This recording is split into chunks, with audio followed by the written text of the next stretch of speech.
Front row is still available. I promise I won't bite. Well, good morning. Thank you for coming. My name is Cindy Vo. I am with Providence Title. I have been in title industry for about 20 years, handling both residential and commercial closings. And my passion has always about teaching classes and share information. So last month we did the commercial boot camp with the introduction to commercial sales. And so every single month we're going to have the commercial workshop. For any of those that are new to this class and you did not have our flyer for the whole year, let us know and we'll send you the flyer. So for today's workshop, we will talk about everything you need to know for land development and construction. Okay, so if you can take a picture of this, you can get a copy of our slide for the presentation today. And then once you're done, I'll go to the next slide where you can take the QR code for the Q&A at the very end. The class will run between now and about noon or 12:30, and then we'll have lunch, and then we'll take everyone on a site tour. And that will be the same thing on every single month on different specific type of commercial properties.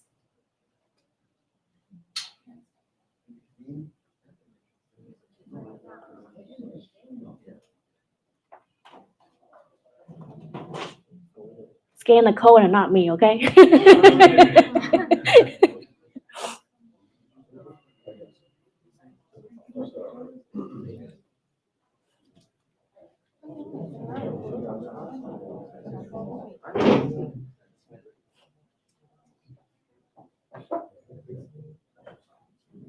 Okay, we're all done.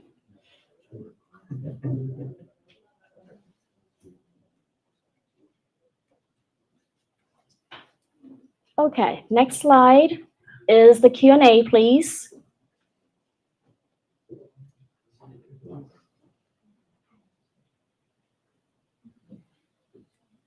Your seats here.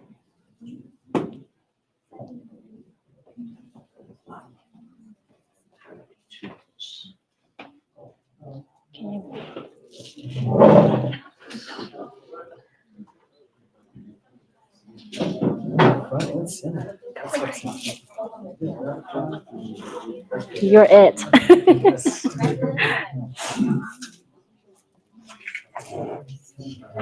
There's some seats up front for those that just come in.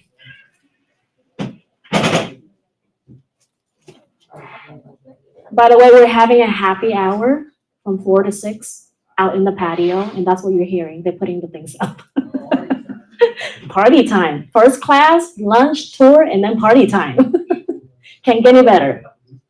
Okay, if you're done with this, so I'm going to share with you the agenda for today, a lot of information. And so that's why, if you have any questions, just ask at the very end. So I'm going to start about types of different land use. And then there are 10 steps to land development, from raw land to development, to construction, to the building on top. And then I'll show you how to fill out the commercial unimproved contract. You can use it from TREC or is from TAR or NATCAR. There's different types of commercial contracts, but we're going to go over the unimproved contracts today. And then what to look for when you receive the title commitment from us, and how to review not review, but how to look at the land survey and what are things on there, okay? Any questions before we start? All good? Okay, perfect.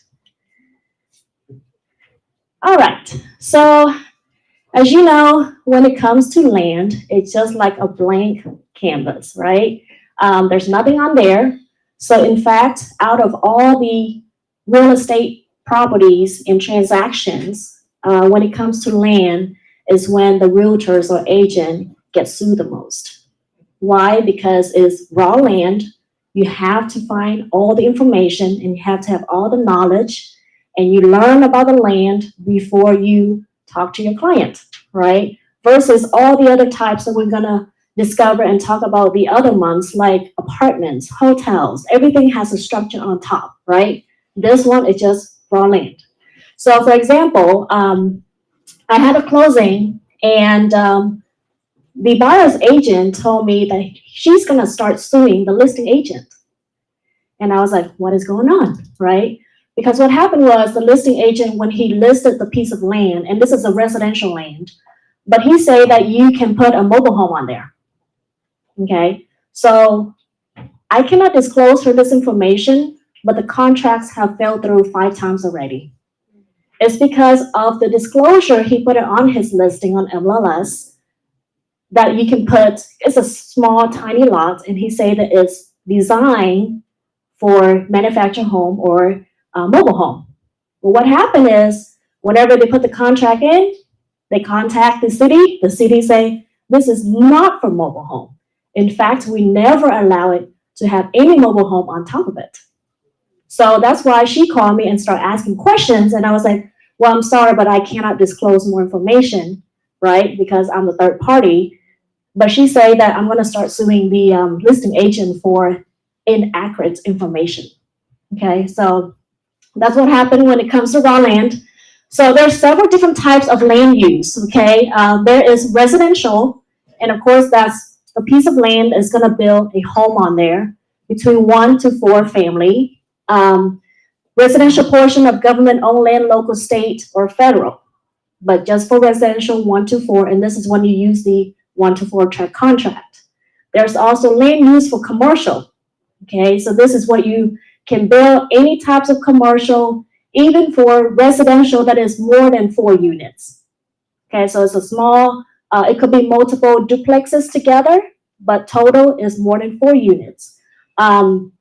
But it's for, land use for properties and the sell goods and services of financial profit, such as shopping, retail, health, personal services like medical offices, beauty salons. So most of the time when you see the commercial, it would be like retail, shopping center, shopping mall, apartments, office buildings. Those are all considered as commercial land use. And then the next is on agricultural. It is land use for planting, growing, cultivating, and harvesting of crops for human or livestock consumption of pasturing or yarding of livestock pastures, greenhouses, plant nurseries, and farms. So land use for farms, agricultural. Okay, so we'll go more detail when it comes to those type of land use later on. Recreational is land use for recreational or leisure purposes such as children play, sports, fishing, hunting, and theme parks. And then last but not least is for transportation. We're really wondering what is land use for transportation means. It's basically land use for transportation that is accommodates pedestrian and bike safety and mobility, enhances public transportation service, improves road network connectivity. So when the piece of land that they use for, let's say, the subway, right? That's the land used for transportation, okay? So there are many of them, and today we will be specifically talk about commercial land use, from raw land to development to construction, and then the post-construction, all the details and steps. So next I'm gonna discuss with you about 10 steps of commercial land development. There are many parties involved, and then I will share with you, if I were you as an agent representing my client when it comes to land transaction, what are the things that I need to know, right, beforehand? Because who's in here does commercial? Okay. Have you done land commercial before from development, right? So as you all know, commercial is a different type of animal, right? It's not easy. It's, residential is 1 to 4 most of the time. When you deal with your clients, is a lot of emotional involved. But on the commercial side, you're dealing with professionals, business owners, right? So that's why there's not a lot of people in commercial yet, is because it requires more knowledge, more experience, right? More education. And so basically, before you doing the search for land for your client, there are some factors that you need to consider, right? First of all is the location search. What are some of the factors? the nature of the soil. Okay, so soil test, and why it's very important. The water supply, does that piece of land has utility already or not? And if it doesn't, usually that piece of land, the value of it will be much less than a piece of land that already has utility, because it will cost you much more money to add the utility, right? So by knowing this information, if the piece of land does not have utility yet, you have to find out, in order to put the utility on that piece of land, what is the cost? Sometimes, even though the land does not already has the utility, but there's a utility close by that they can connect, right? And when they do that, it's cost less than there's no utility close by at all.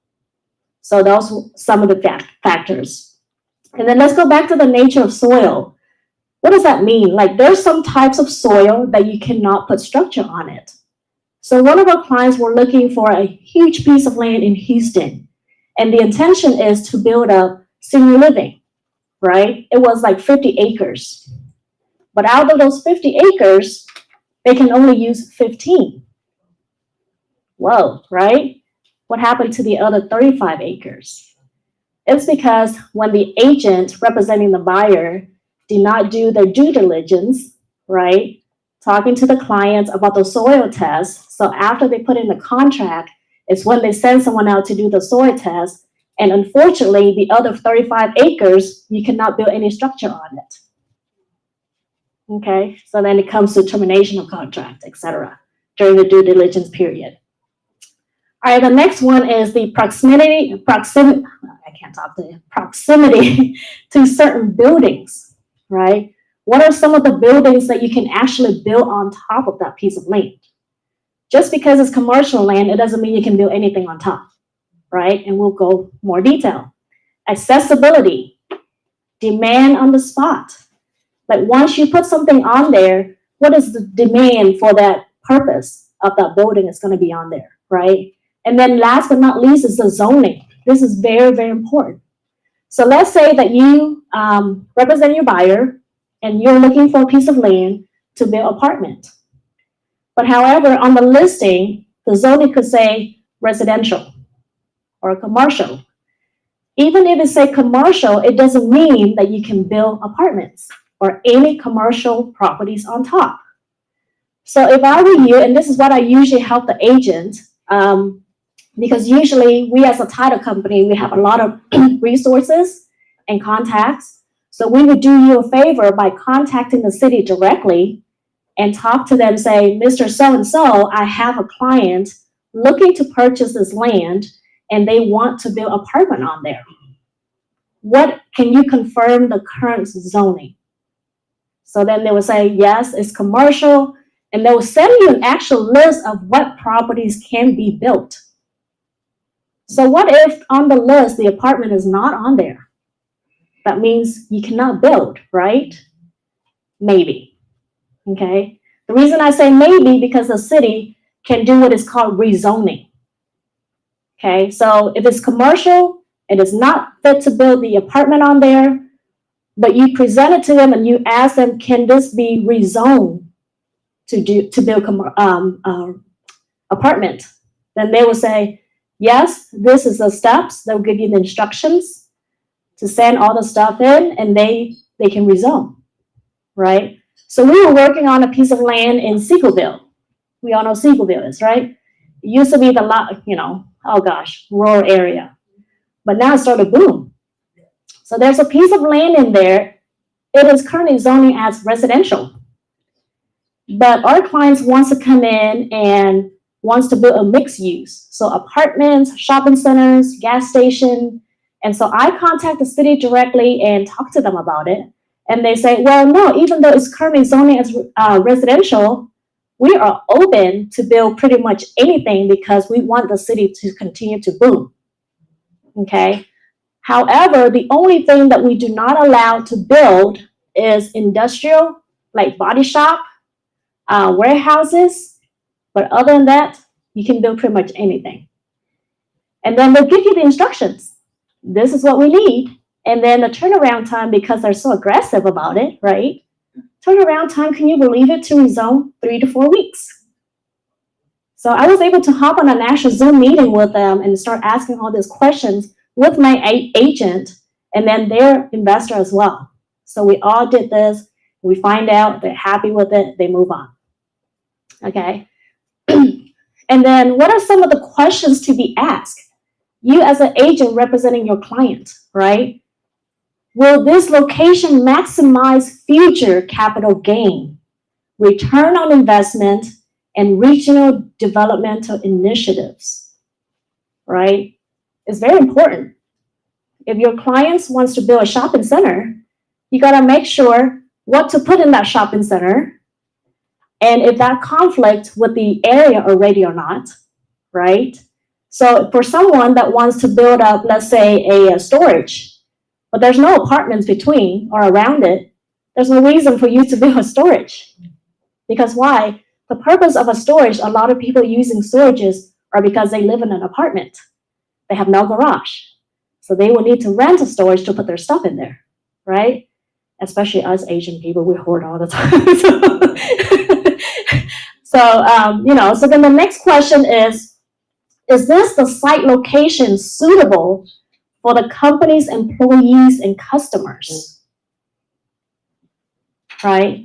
Again, you have to find out what your client is looking for.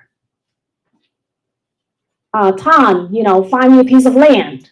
You'd be like, okay, Cindy, what are you planning to build on there, right? I want to build a hotel. Okay, which location? You would normally ask me, right? But if I'm from out of state, I was like, well, you're an expert.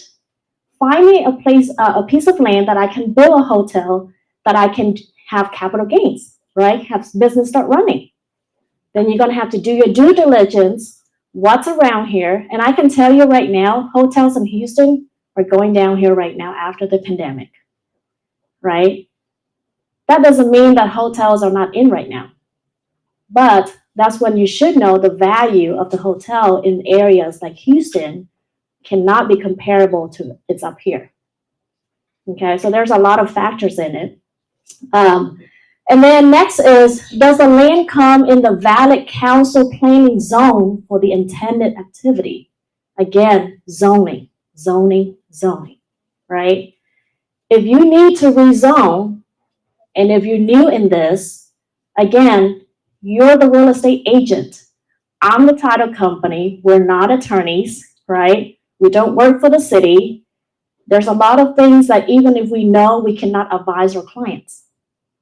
So when it comes to rezone, I would suggest for you to recommend a rezoning attorney that can help your client work with the city directly to rezone, because believe it or not, those attorneys, they already have connection with pretty much all the cities surrounding, right? So my new office is in Richardson, off of Plano Road in Arapahoe. The developer is actually the rezoning attorney. So he knows all the city councils, the managers from the DFW area. So sometimes when our clients need some help, I'll say, Travis, this is not my expertise. Can you help our client? And he's like, sure, just connect me and I'll find out. And then a lot of times he would just help them make a phone call or something and find information. He didn't even charge for it. That's what we do, is we leverage a lot of resources around us, right? So if I were you and you're talking about the rezoning, anything that particular that is out of your comfort zone, always try to seek with an attorney. Specialize in that field. Not any attorney can handle it, even real estate attorney. They have to specialize in zoning, okay?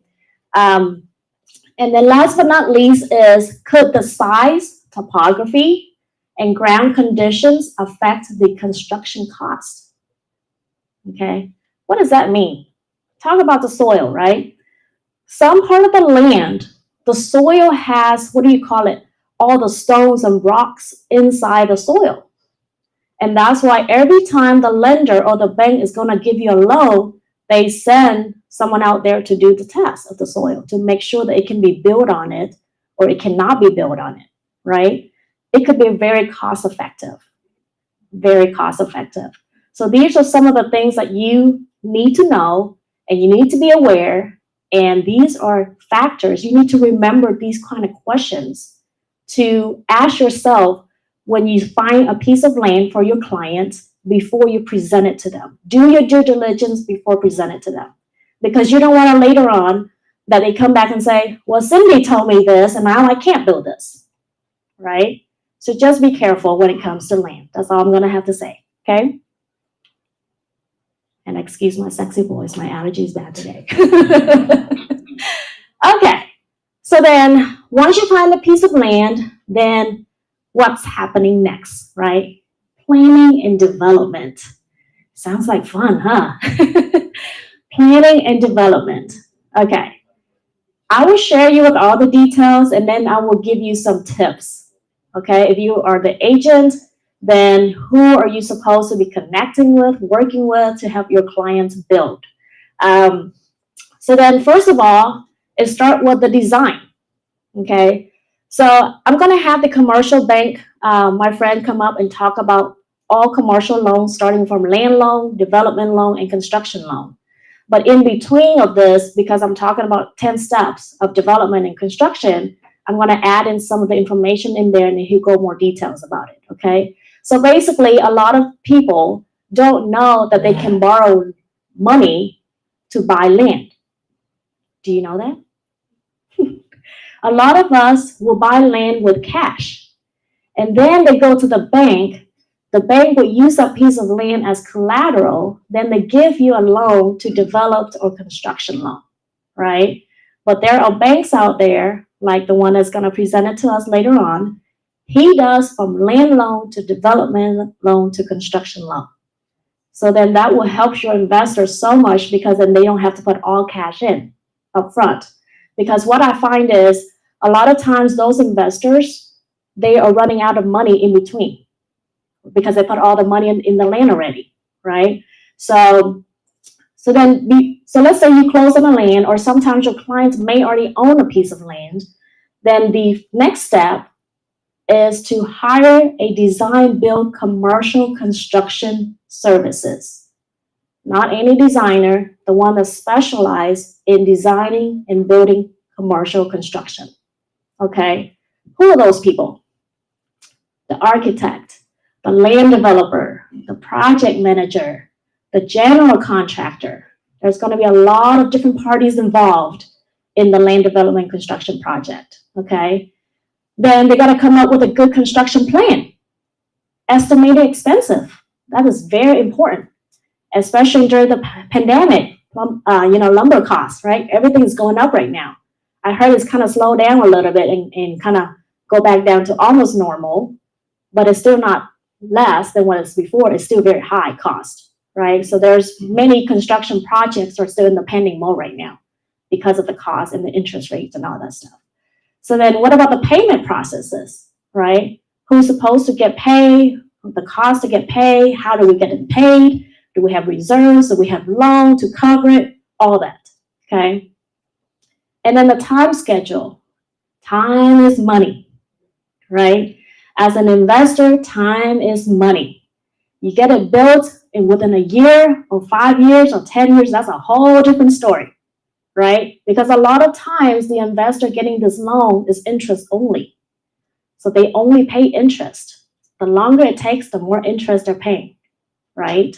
And then it depends too. So let's say if I want to build like an apartment or a single story, a single family homes, like a whole subdivision. Usually the time for residential is what? Like right now, from springtime to summer, right? That's when people buy a lot. But if I build a bunch of homes and my expectation time, it should be, let's say January or February, so I can start reselling.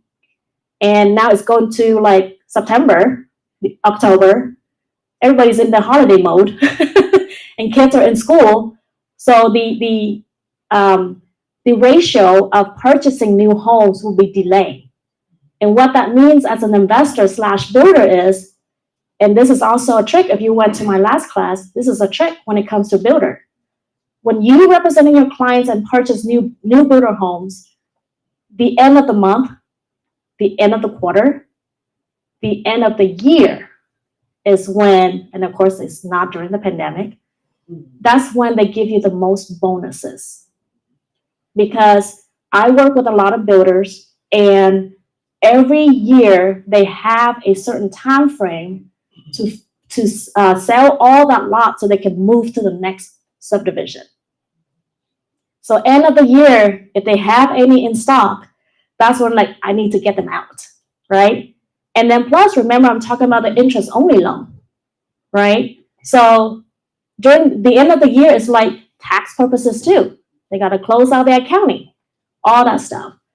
So if I'm going to buy a new build, spec homes, for example, especially spec homes, I would try to go in and, look at it like in December, first week of December, is when the builder will be more flexible getting the deal closed. Okay. So there's a lot of parties involved. And then the designs and contracts, gotta have an attorney to prepare the contracts. As you all know, when it comes to commercial, most of your clients already have an attorney or have been working with an attorney. And when it comes with commercial contracts, most of them will have their own contracts anyways, right? So they already have an attorney that represents them. So I love commercial because if I'm gonna represent my client in a commercial deal, I don't have to do much work. I'm just kidding. Let the attorney do it all. But it's true in some aspects because the attorney does a lot of the work. That's what they hired for, right? So then next is financing. And of course, I'm going to have Breton coming up and talk about that later on. So we're going to skip that part for now. But they need to talk to the bank. They need to have a financial plan, right? Because how are they going to pay all this jobber, the contractor, all the vendors out there, okay? So then after they got the financing part, then it's called the pre-design. Pre-design has 4 stages, okay? The first stage is the feasibility, which is the planning team. And this is talking about huge apartment complex, shopping center, hotel, all these big projects out there. You need a professional design team, okay? Assesses the amenities and requirements of a site through a feasibility study to find the viability of the commercial construction project. They also determines the building size, the use of space, the number of rooms, and their functions. It needs to align with the building orientation with utility connections and development contracts. All these decisions are stated in the project inception documents. It's called a PID. So there's a lot of terminology that you also need to know. It's called a PID, okay? So basically the design team will come up. Of course, they will work very closely with your investor. What do they want to do? They have to make sure, okay, if I'm going to build up 100 units of apartments, how much am I going to rent it out, right? Or if you're going to build a bunch of condos, how much am I going to reselling it? So your clients will work with the financial advisor or like a banker, and then all these teams to make it through, okay? And then the next one is the schematic design. What does that mean? They need to incorporate the components such as door, window selection, natural lighting, common areas, and private spaces. It produces a sketch illustrating the space, materials, colors, and textures. A lot of information. I share this with you just so you know an overview, but most of the time you're not involved in this. But who knows? Maybe after this you can become a designer. All right, so then it comes to the design, the development. They have to do the research, they have to investigate, they calculate types and costs, equipment, and materials. This is a lot of work, huh?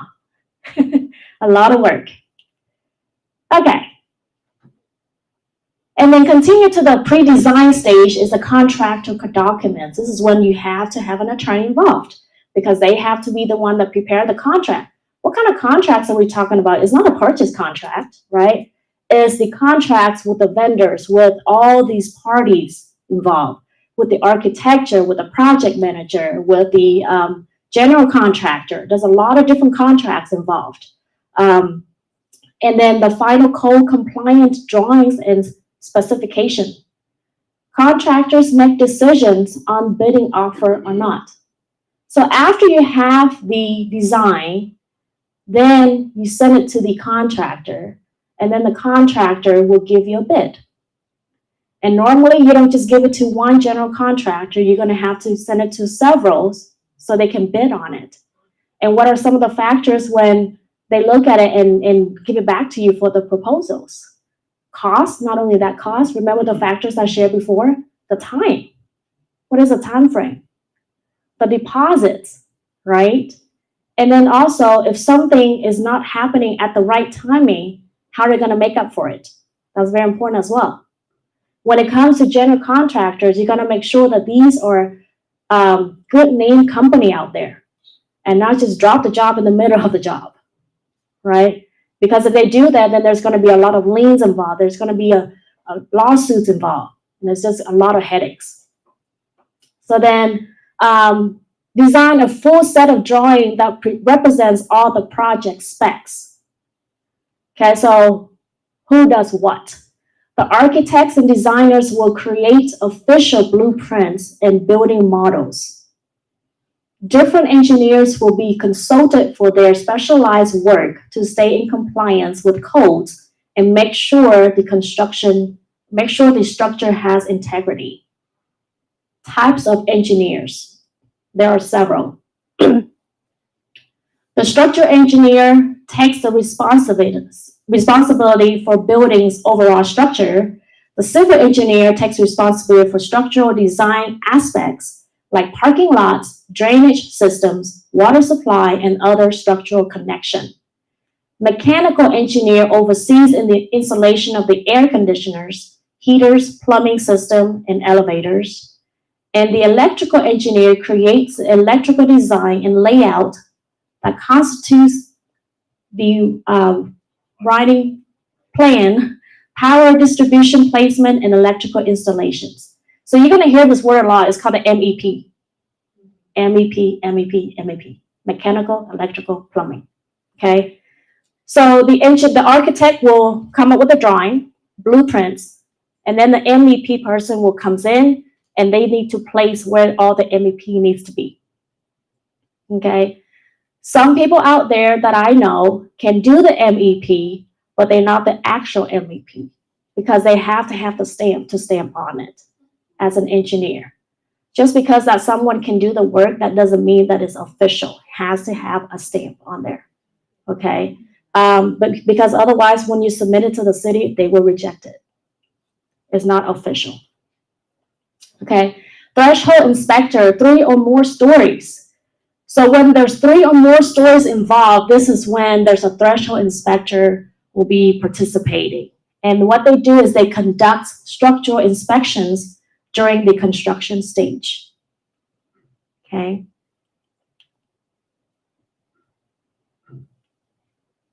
So then when you send out all this drawing to the general contractors and they start the bidding, it also parallel to the design state, right? So then the bid packages need to include exact information like the building plans, requirements, schedule timelines, and quantity list. So there's several factors to compare. Just like if you represent the client to purchase a new home and you bring them the offers, there's several things that they will look at it, not just the purchase price only, right? There's also the timeline, what type of loans the client is getting, etc. Same thing as the commercial development. So getting the price quotes from interested contractors and vendors, compare the interviews each general contractor. Like I said, you gotta make sure this contractor is legit, okay? Review the track records, referrals, relevant experience, personalities, and staff members before signing the contract. Have a well-established construction team. There's a project manager involved who does monitors construction operation and point persons of the team. There's a superintendent, manages the project schedule and coordinates the construction task. There's a contract administrator who deals with the contracts, and there's also a field engineer, investigates the site conditions and handle the paperwork. So again, it's like a huge team that's involved every time there's a land development and construction, right? Okay, so what happened after all that is done? Now we're going to what is called a pre-construction stage. Okay, visit the site and conduct a site inspection. Assess the environmental and soil condition to minimize the risk of future complications. Again, when it talks to soil, how bad is the soil? What is in the soil? Or there's a certain percentage of rocks in there. If you pour foundation down, can it hold still for how long, right?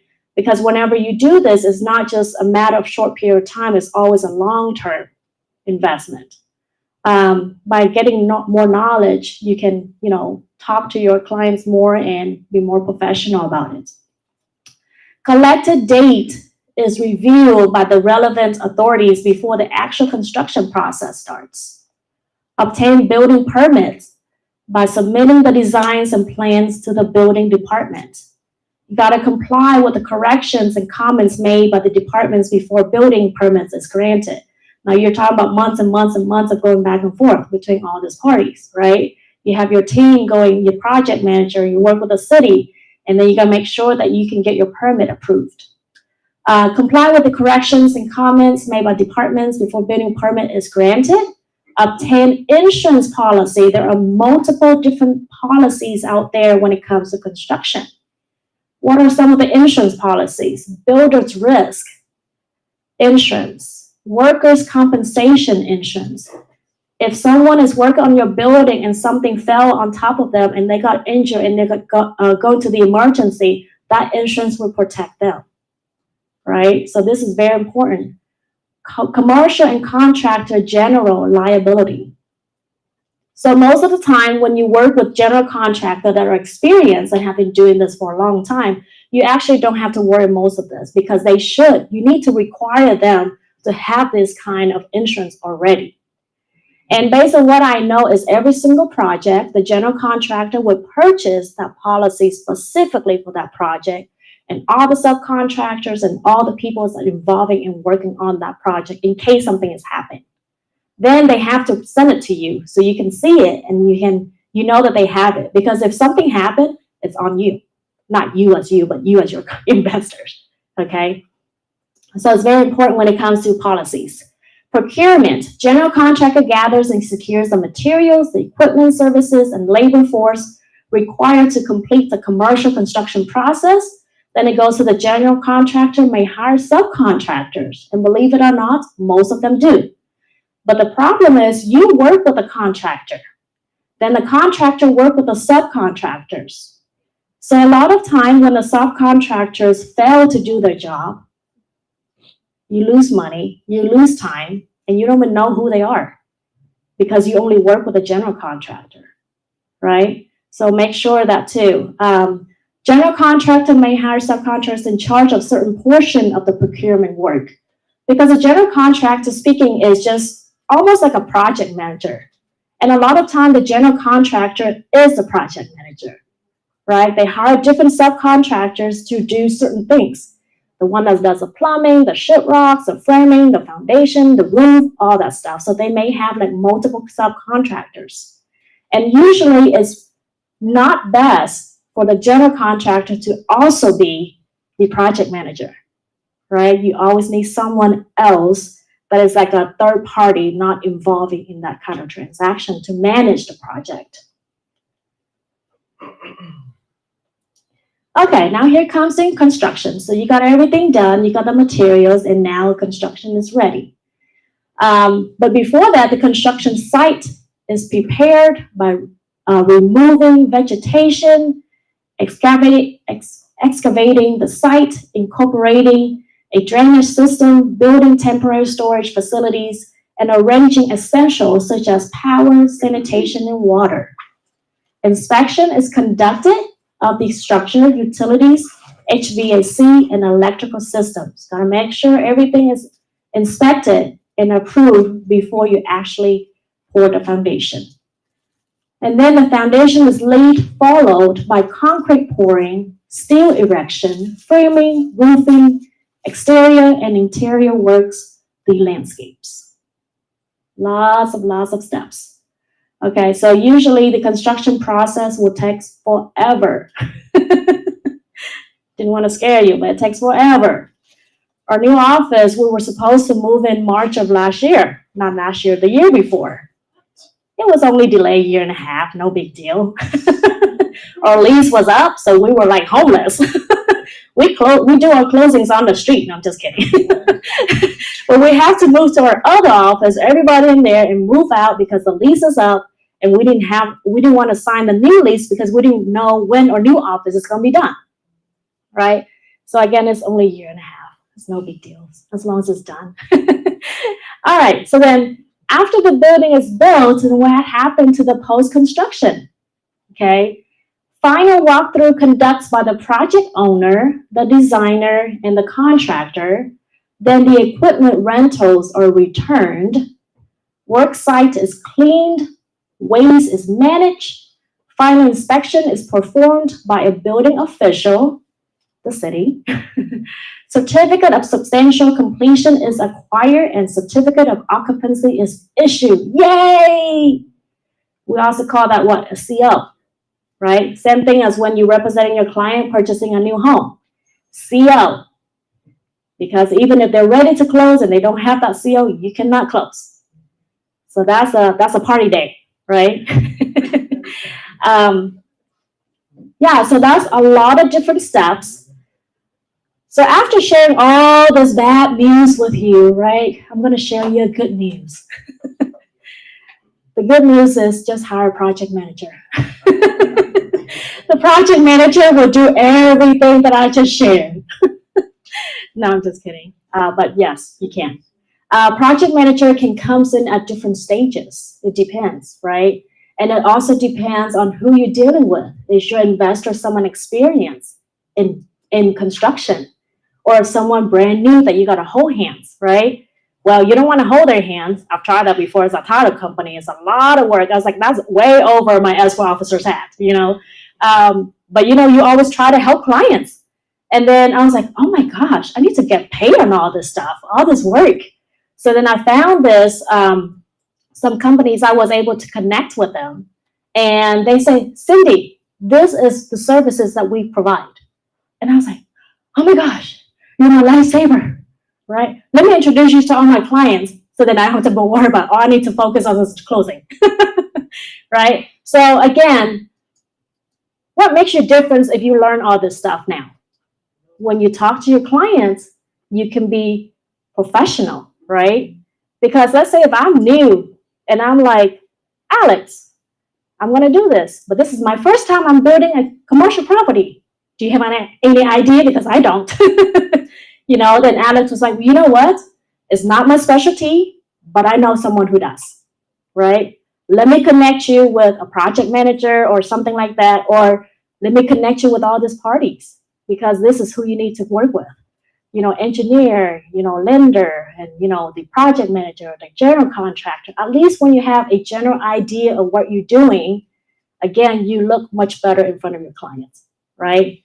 So, of course, all of this that I just shared can't be done without money, right? We need money.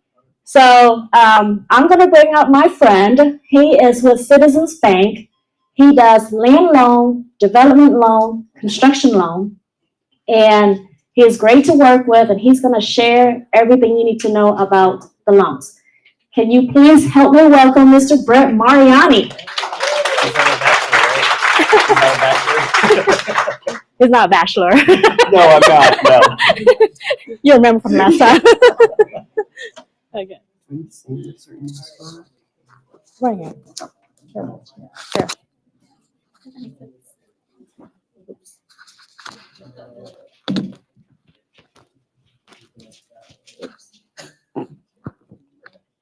He's from Tyler. The last class I introduced him as a bachelor. I got in trouble for it. Well, good morning. As Cindy alluded to, I'm going to kind of explain what the commercial banker is going to be looking at in a multitude of these transactions. So you'll have some kind of inside knowledge, not only for your customer, your client, but also for you as well. because you might find out just through some of this information that the customer you're representing might not be able to be approved for what they're wanting to do, and you could just be spinning your wheels. Or you might say, hey, you're probably not going to be approved for something like this. Let's get you connected with some investors who could help you with this project. So some of this will be a little bit redundant from what Cindy explained earlier. So land transactions, why are we looking to just purchase vacant land? Some people buy it, they hold it, then they resell it, capital gain. Another reason is they're going to develop it. Maybe they want to do some commercial real estate, retail strip center, multifamily, they want to build apartments, or 1 to 4 family subdivisions, and then agricultural uses. For this, typical farming, you could also have a home on it as long as it has ag as well. So for future sale, land transactions, these are typically held for a short period of time. Or they may be part of a larger project. What's the thought process on this? Maybe purchase land on the outskirts of a suburban area or a community that has potential for growth in the future. You would then wait for the demand or the need for that land. That would eventually drive the price of market value up. And there's factors to be monitored here. Deed restrictions, which can limit the future use of the property. What can and can't be built there. Ingress, egress to the property. How many ways can you get in? How many ways can you get out of that subject property? Any zoning issues? Are there any benefits? Anything that could hinder it? It's important for the investor to do their due diligence. Something that you also want to know is if your customer is looking to purchase this, maybe towards some sort of tax write-off. Obviously, there's no structure on this land, so they can't go to their CPA and want to write off depreciation because there's nothing to depreciate. PSA, purchase sales agreement. Okay, so this project is going to require more down. Why is that? This property is vacant land, and so as it sits, it offers no income value as it sits today. So the ability to repay this debt is fully going to come from the investor who is purchasing it. So the bank is typically going to require 35% down. If the bank gets it back, it's harder for us to resell it because somebody has to have an idea of what they could do with this property. Again, it's not income producing as it sits today. Now, improved land can get 20% down. So what is improved land? This is land that has taps to electrical, water, maybe curbs and gutters. So it's not fully raw land. You have some access to it already. That is more attractive because getting electrical, water taps, that could be fairly expensive. So this will typically require recourse. So what is recourse? That means your investor is going to personally guarantee the loan. Meaning if their LLC were to default on it, the bank is then going to call that investor and they're going to have to pony up the money to either pay the note off or make the monthly payments.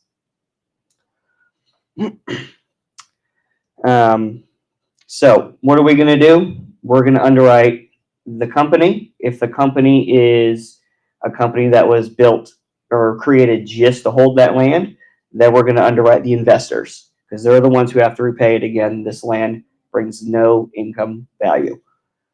So we're going to look at their tax returns to look at their cash flow, a personal financial statement. This is going to show their assets and liabilities, how much liquidity they have, and then we're going to run a credit report.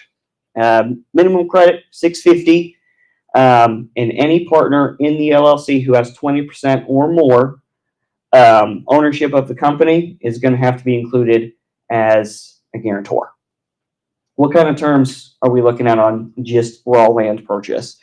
5 to 10 year terms, 10 to 15 year amortizations. Again, these are typically for short term. So you're not going to get a 25 year or 30 year on raw land. The caveat to that is if it's for agriculture, then you can get those longer amortizations because the government's willing to assist with that. Interest rate, going to be based off of prime. A lot of times it'll actually be prime plus, again, because of the risk factor in the deal. Land to be developed. Prospective customers look to purchase land. Again, multifamily, CRE, which would be your retail strip centers, or industrial, and then 1 to 4 family subdivisions. As Cindy alluded to, before your customer gets too deep into this, if they come to you and say, hey, we're looking to buy this land, we want to develop it, the first thing you're going to want them to do is get a phase 1 or phase 2 environmental study. This is going to check the soil, make sure it's compatible for whatever project they're wanting to do, and they're also going to make sure there's nothing hidden under the land that you may not know about. Maybe there was a gas station there before, and there's still gas tanks under the land. That's going to make it pretty undesirable because you can't build on it, or you're going to have to remove the gas tanks. As with future sale, you're going to want to make sure proper ingress egress for whatever kind of project they're wanting to do. If they're wanting to build an apartment complex with 200 units, you're going to need more than one access to a main road. Let's see. Something else you might think about. If it's not zoned for what they're currently wanting to do, maybe it's zoned for residential, but they want to build multifamily. Kind of what Cindy alluded to, you can talk to the city beforehand, maybe go to planning and zoning committee and explain what you're wanting to do and see if that's something that they would be willing to accept as part of your due diligence. I've seen deals where we've had to terminate a PSA because they wanted to build a subdivision. It was not coded for that. They came to planning and zoning committee turned them down because they didn't want that kind of home in that area. Killed the deal. And that wasted everybody's time. That's too much process. They could have figured that out probably in one phone call.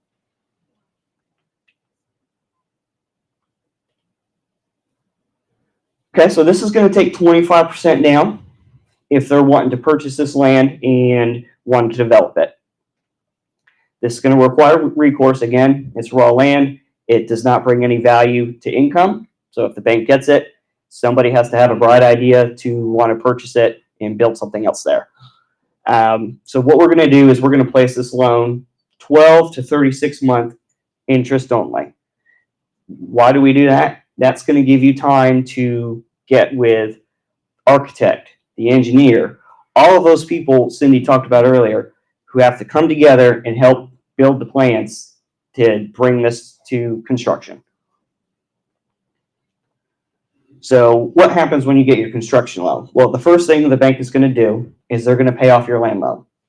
That is going to be the first draw of the construction loan. So you will not have two loans. That one will go away, and then you'll start paying interest on the new loan on the construction loan. Borrower minimum debt service coverage ratio 1.20 times. That means for every dollar they're spending, they're making $1.20 back. And the ability to repay again, because there's no structures on this, comes from the partners. So you're going to want to vet your client, your customer, your investors. Do they have enough capital to put into this project? Do they make enough money to be able to sustain the project until it's built? Maybe it's multifamily, and then you're getting rent income. Loan interest typically priced at prime, sometimes floating, sometimes prime plus. Again, it's going to depend on the risk profile of your investor. Construction. What we see a lot of right now is land for construction is for subdivisions. Northeast Texas is growing rapidly still, and the need for homes is still high. And so we've been doing a lot of this.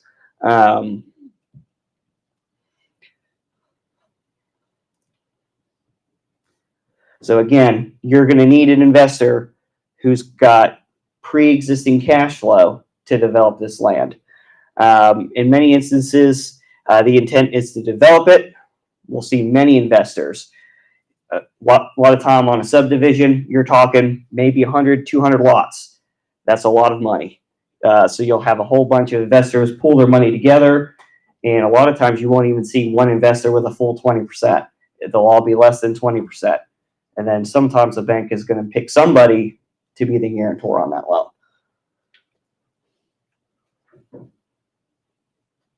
Development loans. These are probably the hardest ones to get approved. These are purely, as a bank would say, speculative in nature. This means someone came to you with a bright idea of what we would like to do, and we build it, and we hope somebody's going to come.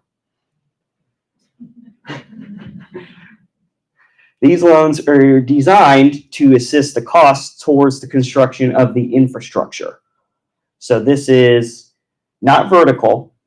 This is just for, do we need to develop road, street, gutters, water taps, any electrical coming in, soft costs. What are soft costs? That's going to be the cost to pay your engineer, your GC, anybody who's going to get that information up front, so you can pay them.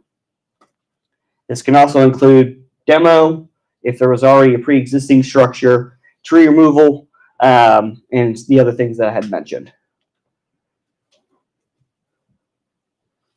So, what are construction loans for? Multiple things. A spec home.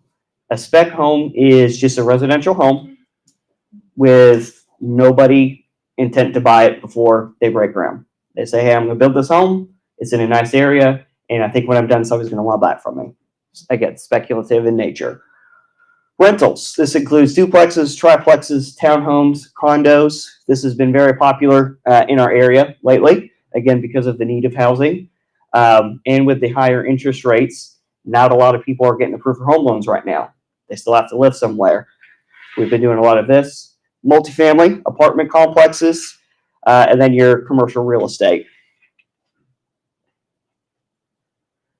Okay, a lot of people don't know this. You can actually close both loans at the same time. You want to buy land, you have an idea of what you want to do, you've got your plans together, you don't need two closings. You can do it all at once. What do you need to do that? Well, the bank has to get that property appraised. We want to make sure that you're protected and we're protected, that the property value is there. So you're going to have all of your plans, your specs, your engineering, your costs, all of that up front. We give that to an appraiser. He will look at what you're going to build. He will look at market data in the area for a similar product. He'll come up with a value for you. This is typically done more so on a vertical construction, not so much on infrastructure construction.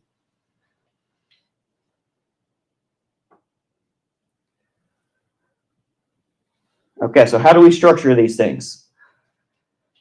They're a closed-end line of credit. Think of it as a credit card, but you have a ceiling. So how it works is you will make a request for a draw. You will say why you're making that request. So what does that mean? What's been done on the property? We're going to send an inspector. He's going to go out, make sure you're not lying to us. I've heard horror stories where somebody thinks, oh, I know this builder. He's a good guy. He gave him $200,000, kept making draws. Oh, I know him. He wouldn't lie to me. Bank finally says, hey, you know what? We ought to go send somebody out there. They've advanced $200,000 as a concrete pad out there. Lost a lot of money.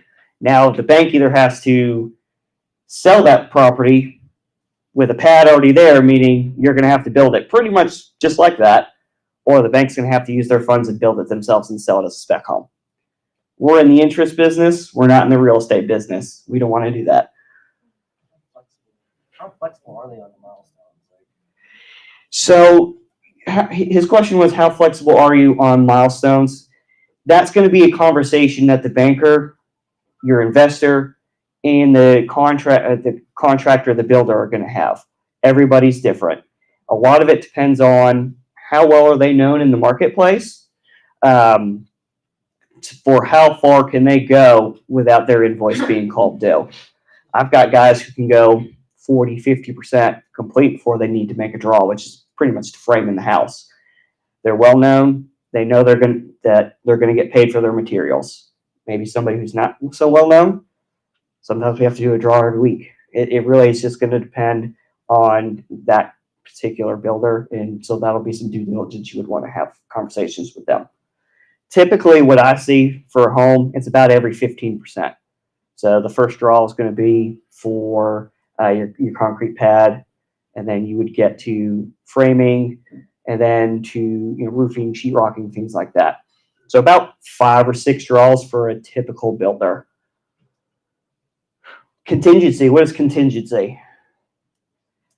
That means we've got 10% set aside that we're going to lend you. You can't touch unless we need it. We use this a lot, unfortunately, during COVID, when we had plans, specs. How much is this project going to cost me? Next thing you know, lumber's 3 times the price. That's why we have this here. So you don't have to call your investors and say, we need more money. What if they don't have any more money? So that's why we stick this here. Very important to have. Okay, so you say, hey, we want to draw. We're going to send the inspector out there. Third party, your customer's going to pay for it. Typically, it's about $100 a draw. They're going to go make sure that everything you say is done has been completed. Or if you've made a draw for lumber, they're going to go make sure that that lumber is either at your customer's warehouse or it's on the subject property. So this is an example of what a draw schedule would look like. So what the bank is going to do is they're going to take your customer's cost breakdown and they're going to put it in some sort of Excel format. Here's the initial budget for each line item. I know it's a little blurry here. See landscaping down here. We've got $3,600 for it. Change order here and final budget. What's a change order? A change order is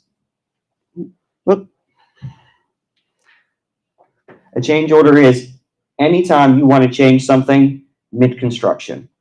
You say, hey, we wanted to put tile floors in here, but now we want to go with wood. What's probably going to cost more? What's the difference of that? You're either going to have to pull that out of your contingency, or your customer is going to have to bring the additional funds to pay that invoice.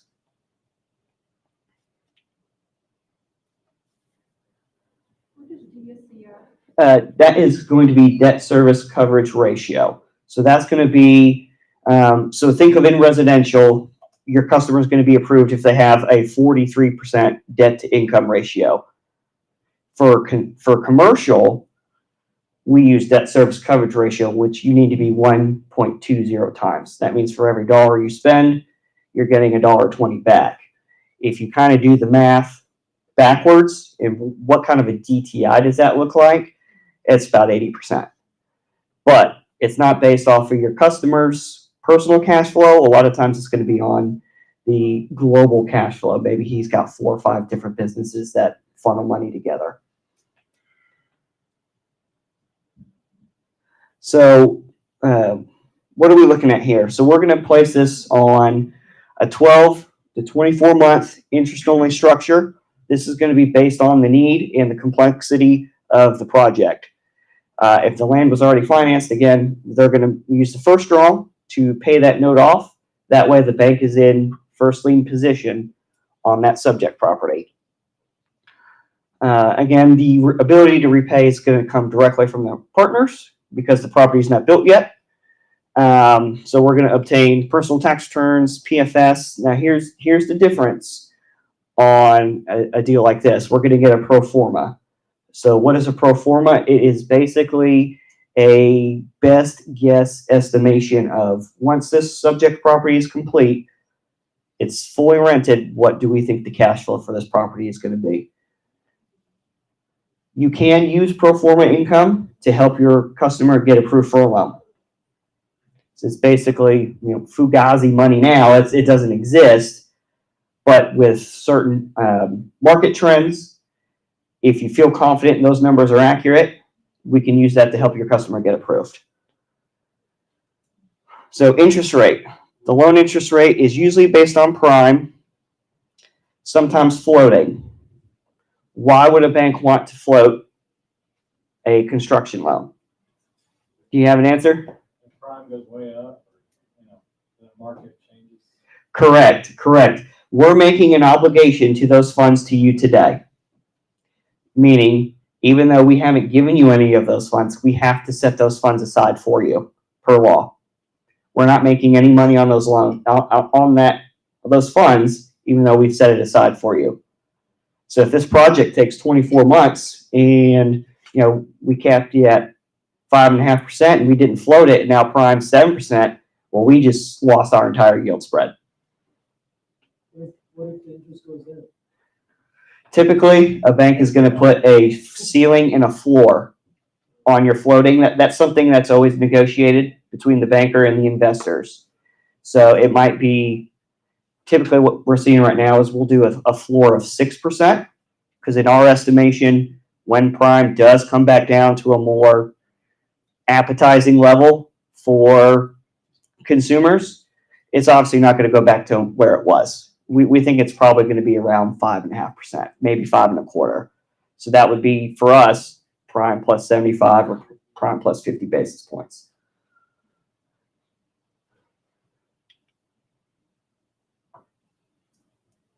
Okay, so we've purchased our land, we've gotten our construction loan, we've developed our property. Now, what do? Because we're still sitting on a stagnant interest-only loan. We're not putting anything towards principal. We're just giving the bank money. What do we do now? Depends on what kind of project you had. If you have a subdivision, if you built a subdivision, you're going to have a certain amount of lots. Those lots are now your collateral. So instead you had one big piece of land that was your legal, and now you've got, say, 50 separate lots. Now, those are your legal descriptions.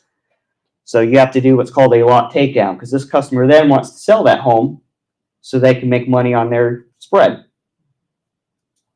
Well, we have to release that. So we're going to pre-negotiate what is called a lot takedown with your investor, meaning we sell this lot, you sell the home, we're going to have to be repaid to make sure that our LTV margins stay consistent as our collateral continues to diminish as you sell it away. So how are we going to come up with that formula? The formula is the 75% rule. So I got an example here for you. I wish I had $100,000 in 20 lots. We'd be making a lot of money. But say you got a loan amount of $100,000 and you've developed 20 lots. So we're going to say, okay, so 75% of 20 lots is 15 lots. So we're going to say we want our loan paid off when 15 lots have been sold. So that means the last 5 lots for your customer, they're going to own those free and clear. 100% profit, other than whatever their infrastructure cost was. So we're going to take 15 lots. We're going to take $100,000, divide it by 15. That's going to come up with your lot takedown number, which is 6,666 repeating. Does that make sense? How a bank would come to that? Again, once they've sold 15 of them, the developer owns the 5 lots free and clear because the loan's paid off.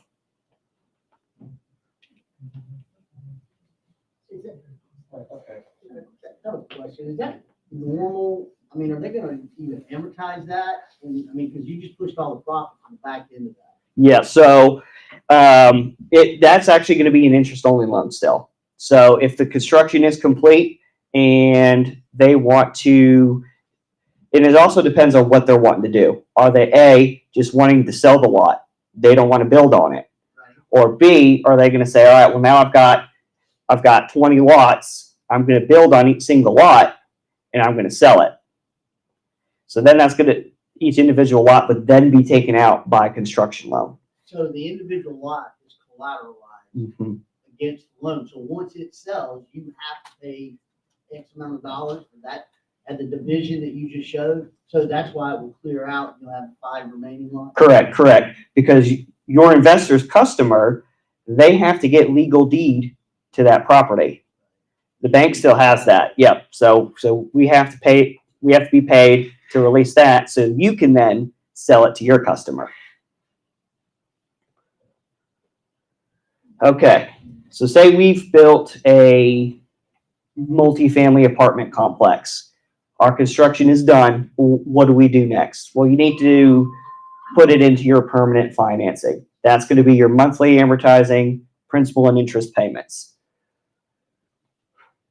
What if it's not leased up yet? Maybe we're only 50% leased. It's not going to cover a monthly principal and interest payment. You can negotiate with your banker for an extension of your interest-only period for a lease-up phase to make sure you can make the payment.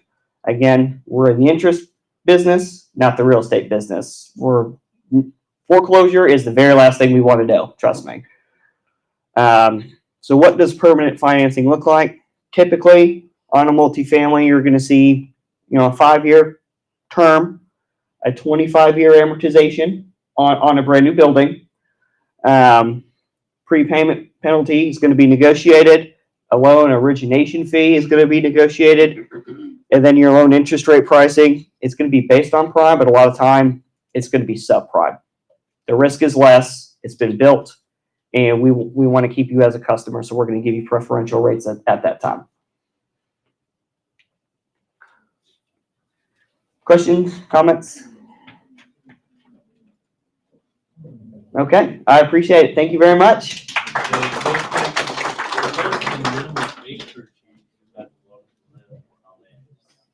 So there's no minimum.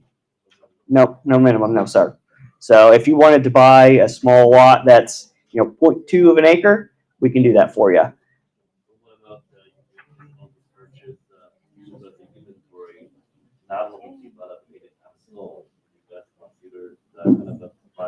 Yeah, yes, sir. And that again is going to fall on how strongly we believe in the investor, because that land's going to sit there, and maybe it appreciates, maybe it doesn't. But if we get it back, again, somebody has to come with an idea to build something on it to buy it from us. So a little bit more risky. So it's going to be based off of the investor. Yes, sir. Giving your contact info. Yes, sir. Yeah. I've got cards. If you want them, come see me afterwards. I'll give them out. Thank you. Thank you, Cindy.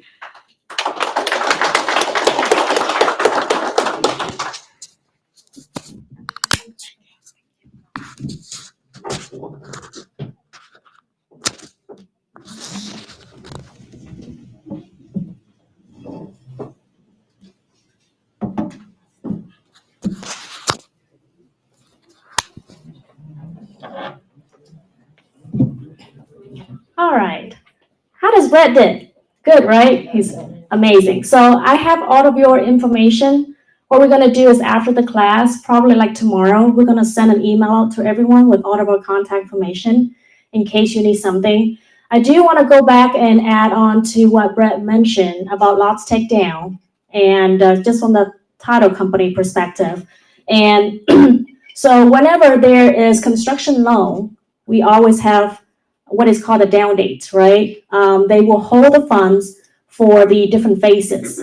So when we work with a bank like Brett, we would ask him, how many down date endorsements would you need? Because he'll be the one that know more information of when they're gonna start paying out to general contractors, subcontractors, or different phases of the construction. And so like when Brett mentioned is, before they do the draw, they will send an inspector out, right? So on the title side, we have to do the bring to date. Make sure there's no liens out there that is added on. We call it the mechanics and materialments liens, right? So if a subcontractor didn't do the job, not happy with the general contractor, quit on the job, they file a lien against it, okay, during all this time.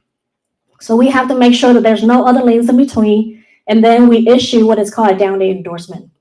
When everything is verified from our end, and then he has verification from his own inspector, then that's when he do the draw. Okay, because we're gonna make sure that there's nothing out there before he fund the money and pay out. And that goes through different phases, right? So sometimes if they say, we're gonna have 7 draws, that means 7 down date endorsements. Okay, so we will have to collect at closing, and then we'll do a bring to date, and then we will continue to work with the bank until all the draws are done, until the construction is completed. Okay, and then also on the lots takedown, like Brett mentioned, let's say, remember the amount that he mentioned per lot to be paid off is 6,666, right? $6,666 per lot. So what happened is every time the builder closed on one lot, we will pay to the bank that 6,000 with all the 6 numbers. We call it the partial payoff, right? So when we do the partial payoff, they will have to sign what is called the partial release of lien. Release of lien, payoff is pay off the whole lien. The release of lien is to release the whole lien, but this is partial of it, part of it, right? Because he has 20 lots. Remember, there's 20 lots. Well, he only paid 15 lots, but he may not pay, the builder may not pay 15 lots at the same time. Because as the builder comes in and chooses a lot to build on, it's lot per lot per lot. So every single time we close on each lot, we will get a partial release until all those 15, on the 15th lot, that's when they would sign us what is called a full release of lien. Okay, so just FYI. Yes. I got a question. When you submit an, I'm sorry, when you submit an offer for the land, what is the acceptable days for contingency? I mean, like. Good question. I'm going over the contract next. All right, any questions about that before we move on to the contract? Okay, great. I just want to say that was cool that I could do live ad right away. Oh, that is really cool. Okay, now you gotta have my information on there, right? No, just kidding. Okay, so again, when you work with commercial investor, most of the time they already have an attorney that prepared their own contract. Okay, but because it's land, there's 2 types of different land contracts. One is from the tract, but because it's commercial land, I would suggest you to use one of these contracts, and this is from the Texas Association of Realtors, or another one is called from NACCAR, okay, NACCAR.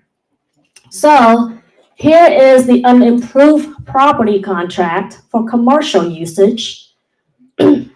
And I will go over all the details of this contract and share with you, if I were you representing the buyer, what are the things that I need to look for, the days, the due diligence days that I got to put it on there, and vice versa. If I represent the seller, what do I need to look for and what days I need to make sure the buyers put it on there, okay? So let's go with section 1 first. This is the parties, it's parties, sellers and buyers. Now, one thing to remember is commercial. This is commercial. So your commercial investors will most likely form a different entity for each project that they do. Okay? So if you ask them, Cindy, what name do you want to be put on the contract for now? Don't be surprised if they say, just put my name as Cindy Vo. And if they tell you that, you need to put Cindy Vo and or assigns. That means, not necessarily mean I'm going to assign to another person, but basically the buyer's name is going to be assigned from Cindy Vo to Cindy Vo LLC. Make sense? So make sure you have to add and or assigns. Okay? And then you got to make sure that all information is on there. So section 2 is property. This is very, very important. I'm going to stress this again. It's very important when it comes to legal description. For residential legal description, you see a lot, what it called lot and block, right? Commercial, especially land, It's never gonna be lot and block, and we call it the meets and bounds. So it would say thence 45 degrees of northeast corner, etc. And it's a long legal description. And I'll show you that on one of the sample of the commitment. But also a lot of times, or sometimes, the land may sit on the border or on both cities and counties. Okay? If you don't put all information on there, I, as a title company, will not know. Because I'm not the one that write out the contract. And it happens before. When the piece of land or property is on both counties, and you only put one county on there, so what do? I go on that county CAT website, I pull the information down, taxes everything on that one county. Then what happened right before closing or after closing is when we found out there's delinquent taxes from a different county next door, right? So it's very important. And if you're unsure of it, put the Exhibit A, get the seller to give you the exact, accurate legal description, meets and bounds. They should have it. And if they don't, it's on their last deed, it's on the survey that they have. And if I were you, even more careful, have them provide you survey. Okay? Because land, the seller could be someone that inherits the land from the grandfather who passed away, right? And that person may have been told, well, honey, this is sit on 100 acres. It may or may not be accurate without the survey. Okay, so just make sure the legal description is very important. Section 3 is, as normal, cash portion, financing portion, sales price. But look over here on Section B. Adjustment to sell price. What does that mean? This is land, right? And I just mentioned about the accuracy of the size of the land. So they give you a couple options on there. The sales price would not be adjusted based on a survey, or it will be adjusted based on a survey. So imagine you're representing your buyer purchasing this 100 acres of land for $1 million. So what does that mean? $100,000 per lot, per acre, right? If the survey come out and it's only 50 acres of land, I'm been exaggerating, this is just 80 acres. Your buyer is supposed to pay $800,000, but now they end up paying $1 million. So if I were you and I represent the buyer, I would mark box number 2. The price will be adjusted based on the survey. And then the bottom of it is adjusted how? If it's just a difference of 1 to 5 acres, I'd be okay with it. If that's the case, right? But if it's more, then what is the amount per acre? That's what the section is for. Okay. This is only on an improved contract because the rest with the structure on top, it does not have that section on there. Okay. And then financing is, again, number 1 under section A, it's not contingent. So you will not check this box unless your buyer is purchasing with cash, right? And please make sure they do not bring real cash to closing or a bucket of gold. I've seen it before. I've seen it in suitcase with green dollar bills, and then there's one time the buyer is purchasing a new build, and the buyer's agent texts me a picture of, the laundry bags? Those bags with, the nuggets, like gold nuggets in there. And he was like, Cindy, I just found out tomorrow's the closing date. And so I asked my buyer, did you get your cash to close? And she sent me this picture. And I was like, you gotta be kidding me, right? And he was like, well, I thought it was a joke too, but she was not joking. And I was like, there's no way you're gonna close with laundry bags of, I was gonna say chicken nuggets, but gold nuggets, Oh my goodness. So what happened with that transaction? He has to call the builder and see if he's going to accept those gold nuggets. I mean, unless the builder is Asian or something, I'm just kidding. But, he's Caucasian, he's like, I'm not gonna take this money. You're gonna have to convert it somehow and bring it to me. So what happened to it? She's been charged $200 every single day because she couldn't close the next day. And then at the end, terminate the contract. She doesn't have cash. You're not governed under Dodd-Frank rules or Patriot Act on the source of funds? No, because we as a title company, we don't check those source of funds. We only make sure that they send us the good funds, right? And we tell them that, of course, it's in the form of wire or cashier check. You use U.S. currency only, or can you use foreign currency and use? U.S. currency. Yeah, it has to be U.S. currency. But that transaction was not handled with us because usually the builder has their own title company. It just happened that the buyer's agent is a client of mine also. And he was like, what do I do with this? I was like, I don't know. I know for sure that nobody's going to accept those gold nuggets.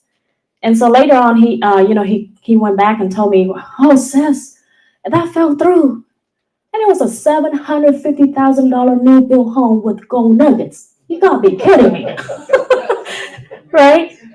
Another time was like 10 years ago, or actually, no, it's about close to 20 years ago when I first got into the title industry. And I did a cash transaction, and the buyer's a Vietnamese guy. And back then, homes in Richardson was only like $150,000, right? So on the contract, he said cash. I said, okay, well, cash, So at the closing table, I was like, okay, do you have a cashier check? And he said, no, here. He brought a suitcase of green bills. And I freaked out. I was like, oh my God, what am I gonna do? I hope nobody see you brought the suitcase in this office. I was freaking out. So what happened was I have to call the bank, and then we have to, I don't drive him. I don't want to drive him in my car with a suitcase. I'm like, meet me at the bank. So then we have to go to our bank, and because we already make the phone call in, I walked in and it was like I'm a criminal or something because we have like all those, the movie Men in Black, like all those Men in Black, like buff and sit there with all the cameras. And I was like, oh my gosh, I didn't do it. I'm innocent. And that's what they do. They have you fill out a bunch of forms because if it's cash over $10,000, then you have to fill out forms. This is $150,000. So then it has like 5 people counting the money with the machine and all these guys and security and all that stuff. And that was like, I should have retired from title ever since, but I don't know how I last this long. But make sure it's not that kind of cash, okay? Wire or cashier's check. So, all right, so if I were you and your client has a loan, then you got to make sure box 2 is checked because it is contingent upon the financing approval. Okay. All right, the next section is, of course, assumption, if they do assumption, and then, or if it's seller's financing. Then the earnest money. So residential contracts, earnest money needs to submit it to us in 3 days, right? Commercial contract, this particular one has 3 days, but the other NACAR contracts say 2 business days. And then, of course, if it's, and again, it's all negotiable. So if either party has an attorney, they can draw up a contract and put whatever date that, both parties agree. Not necessarily a certain amount of days. So then it needs to be deposited to us. And then section B is if there's any additional earnest money. If I go too fast, let me know. Okay, section 6, title policy and survey. Residential contract has an option of who's paying for what. For the owner's title policy, right? You will see seller and buyer's box, and then you can check. Commercial contract automatically has seller's expense. So if I were you representing the seller and your seller does not want to pay owner's title policy, make sure the word seller on there is marked out. Because this is what I get when it comes to closing. When it comes to closing, the seller will be so pissed at his listing agent did not disclose that he's have to pay the owner's title policy. And as you know, the title's policy premium is the most expensive cost in the title company out of all this cost. Probably sometimes the most expensive cost overall, right? So make sure that you look at that, it says sellers, if your seller's willing to pay, and if not, make sure it's crossed out. Okay, and then number 2 is similar to the residential contract. This is on survey coverage. Survey coverage. If I were you representing the buyer, I gotta make sure that the second box will be amended, mark.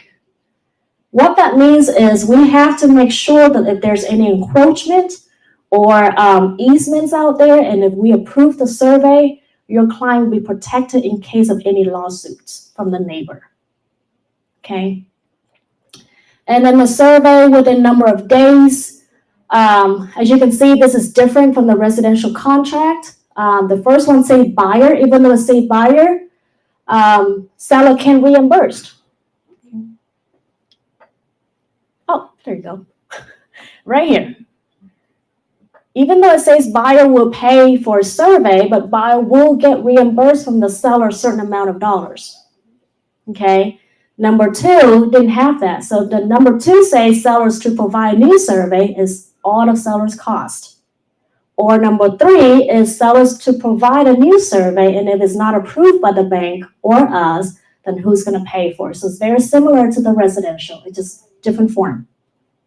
Okay. Section C is buyer's objection.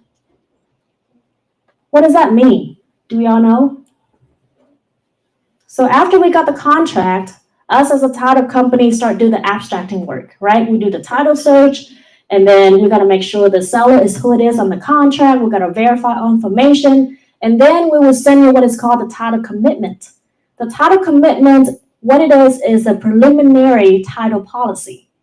So on there, and I will show you a sample of the title commitments. On Schedule B, it will show all building lines, all restrictions, all the encroachments, all that good stuff on there. So right there in that section, it says the buyer has certain days, number of days after reviewing all this to object. And the seller have to fix it, or if not, they can terminate the contract and get their earnest money back. Okay. And then then number 7 is the property condition. Feasibility period. That's a commercial terminology, but it's the same as option period. On the NACAR contract, it says inspection period instead of feasibility period. It's all the same. Due diligence. Due diligence. Okay. And so like on the residential contract, they have earnest money section, and then they have the option fee section for the dollar amount, right? 2 places. But on here, it says under section B number 1, that's the period number of days for the inspection or due diligence period. And then right below that, if buyers to terminate, then how much the seller's getting. So similar to like the option fee that's going to be refunded to the seller. Okay, that's what it is. Okay, and then the extension on there. Now this, if you see on top, section B right there, this is not on the residential contract. It say up front that the buyer requests us to go ahead and release it to the seller certain amount, the dollar amount or all of the remaining portion. Residential contract did not have that, right? The residential contract just say that if it's terminated, the buyer get back. And then if neither party agree, then they have to fight back and forth, and they have to sign the release of earnest money, etc. But this one specify. Okay, and then the inspection studies, assessments, and then right here, the property section, the property information under section D, this one is much shorter than on any of other contracts. Why? Because it's just a piece of land, right? On other contracts, it also have different sections where the seller needs to provide information like the tax returns, the business, the rental, the tenants, all that. But again, there's no structure on raw land. So the only request right here, current leases like mineral leases, solar leases, the plats, the environmental, any documentation related to the land to be provided to the buyer. Okay, so if I were you, what do I check? All of them. Okay. And then return of information. How does the seller want the information to be returned? I mean, nowadays it's all about technology. So most of the time you won't see the box where they're gonna hand all the documents back to the seller because everything's like emails, right? Email scanned. Okay. Broker's information. This is very important, and I will show you why. First of all, is your information and who you represent. But what I'm talking about is right here. Right here. You see right here? At the closing of the sale, seller will pay principal broker, which is who? Seller's rep. And then corroborating broker is the buyer's rep. If you put it on here that you're going to pay the corroborating broker of 3%, then do not put it on this section. Oops, how do I go back? Do not put it on there again. Okay? You see that section right there? So the other page is say principal broker, which is you, the listing agent. Let's just say the seller pay you 6%, and you're going to split with the buyer's agent 3%. So you pay the corroborating broker 3%, right? Okay. But if you put it again on here, another 3%, you can pay 0. You don't want that. So just make sure one of the two areas only. Why do you get paid 0? Because it says that right there, you're going to pay another 3%. So if you, The principal gets paid 0%, they no commission. yeah, so like the other page, it say, let's say principal get paid 3%, corroborating broker get paid 3%. So you get 3 as a listing agent. But if you put it again on here, that the corroborating broker get another 3%, that means you got 0. Gotcha. So let me go back to that one. Okay, so just put it on here and don't mess with the last page. Okay, if you're not sure about it, just call me. I'll just mark it off for you. Here's the closing, right? Different from the residential contract. The residential contract only say on or before a certain day. But here they give you a couple options.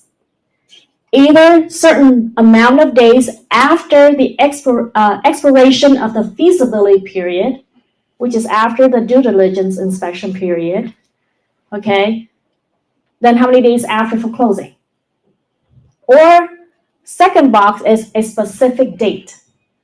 So that box is similar to the residential contract. You put a specific date, okay? Land. If I were you and I represent the buyer, depends on how big the piece of land is, okay? But normally, I would put about 45 to 60 days just for the feasibility. And closing date is probably another 45 days after. Land closing typically ranges from 3, 6, 9, or 12 months. Okay? Why? Because the due diligence period alone, remember all the parties I shared with you in the beginning. You're going to have to make sure the zoning, the soil test, the designing team, all the parties involved before that period. You need time to do all your due diligence before that period ends. If you put the amount of days, a smaller amount of days, then what happened? You're putting your buyer at risk for losing earnest money, right? Because you need a lot more time. And then, of course, it depends on if that piece of land or it has utility or not. That's another thing. So what's the recommended time? Depends on the piece of land. I would say about 45 to 60 days for the feasibility period, and probably another 45 to 60 days for closing at least. Normally, I say about 6 months. Are we doing the same thing for residential land? Or just commercial? Yes, but residential land probably a shorter period of time because it's just one lot. And because it's a lot, they already have survey, everything was very platted. But now this is just a piece of raw land. Nothing is in place. A lot of time there's no utilities, nothing is there. You gotta make sure that if there's utilities nearby or there's not one at all, and how much to create one. And that's if the city even allows. Yes. When you said raw land, does that mean there's some land that might have a lot of trees and shrubs and stuff there? Raw lands mean that the land has not been developed. Has not been developed? Has not been developed. Right. Sometimes without trees, but they're not been developed. So there's no utilities at all. Right? And then some lands has developed, which is ready to be built. It's already developed and it's ready for construction. So that's different phases. Raw land, developed land, and construction. Got a question. Yes. So after the feasibility of 60 days, they're paying cash. Why does it take another 60 days for closing? Well, if they pay cash, then you don't have to take that long to close. Because after the feasibility, they can just go ahead and close. Yes. That's if there's a financing. So yes, thank you. I want to clarify that. So the closing date should be 45 days or 60 days after the feasibility if your buyer is obtaining a finance. It's a loan. If it's cash, and they can close probably 3 or 5 or 7 days after. Okay.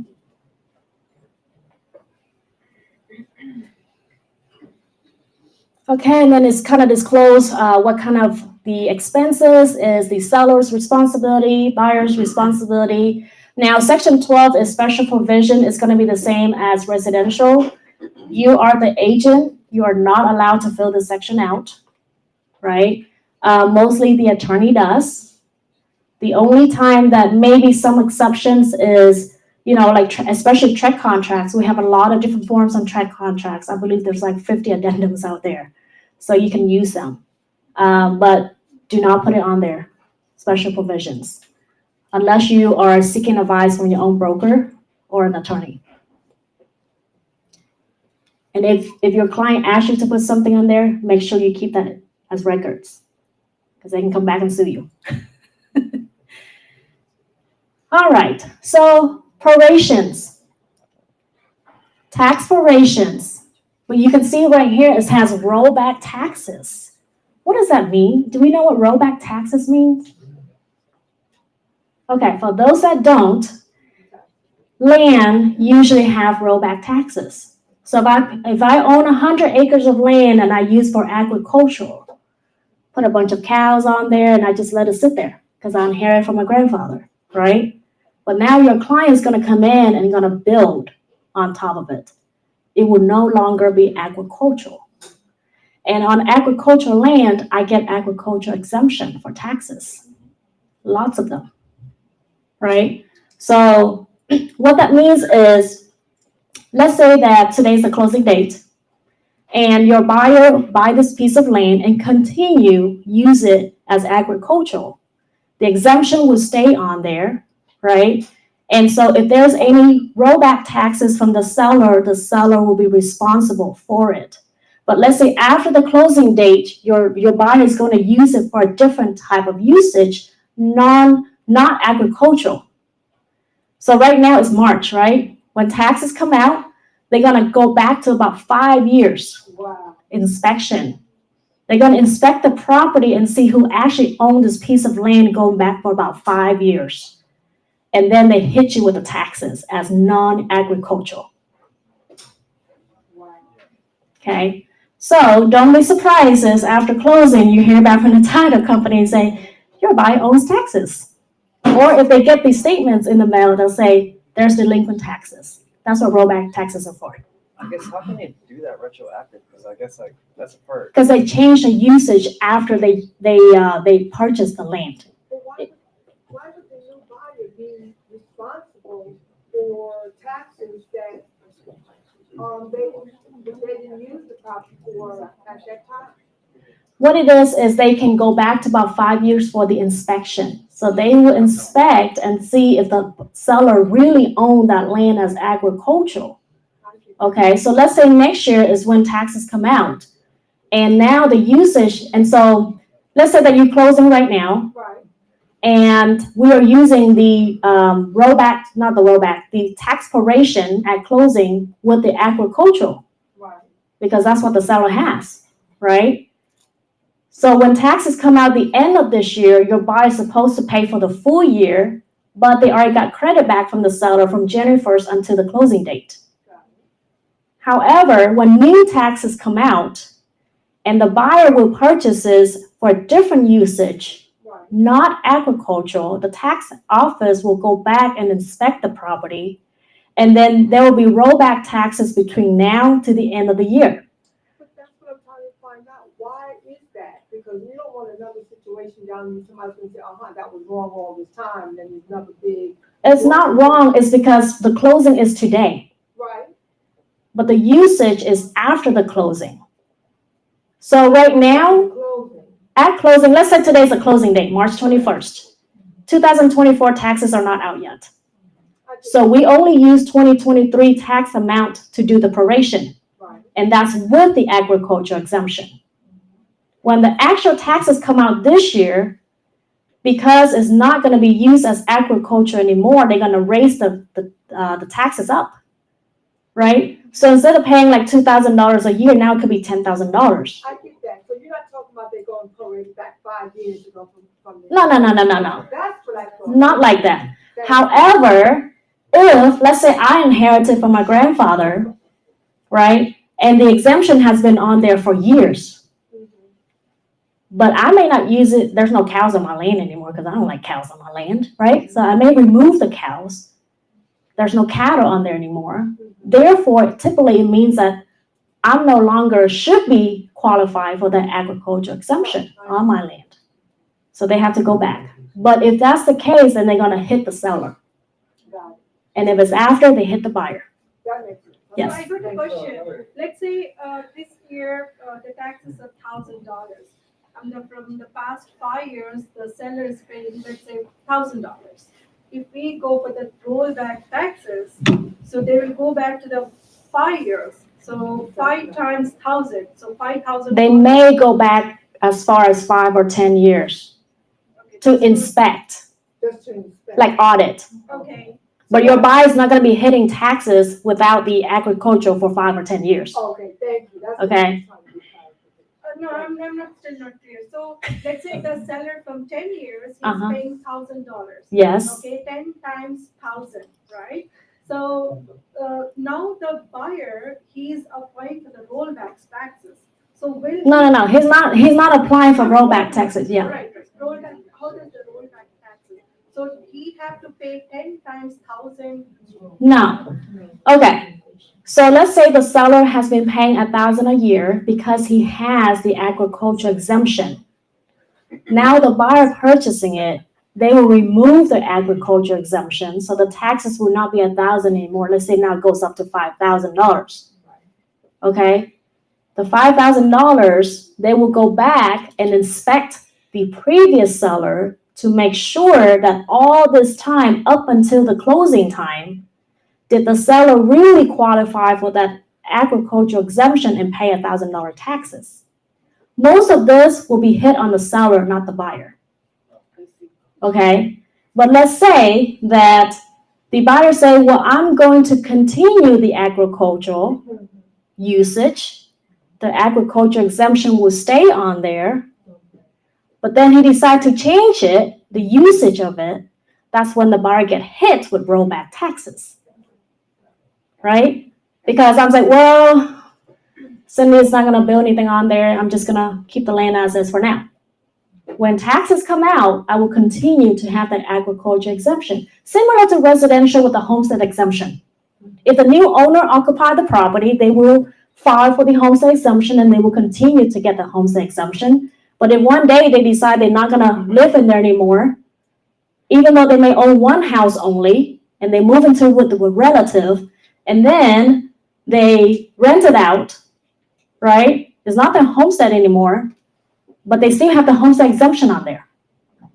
You see what I mean? So when the tax offices go back and audit, that's when you hit with the rollback taxes for however long it is.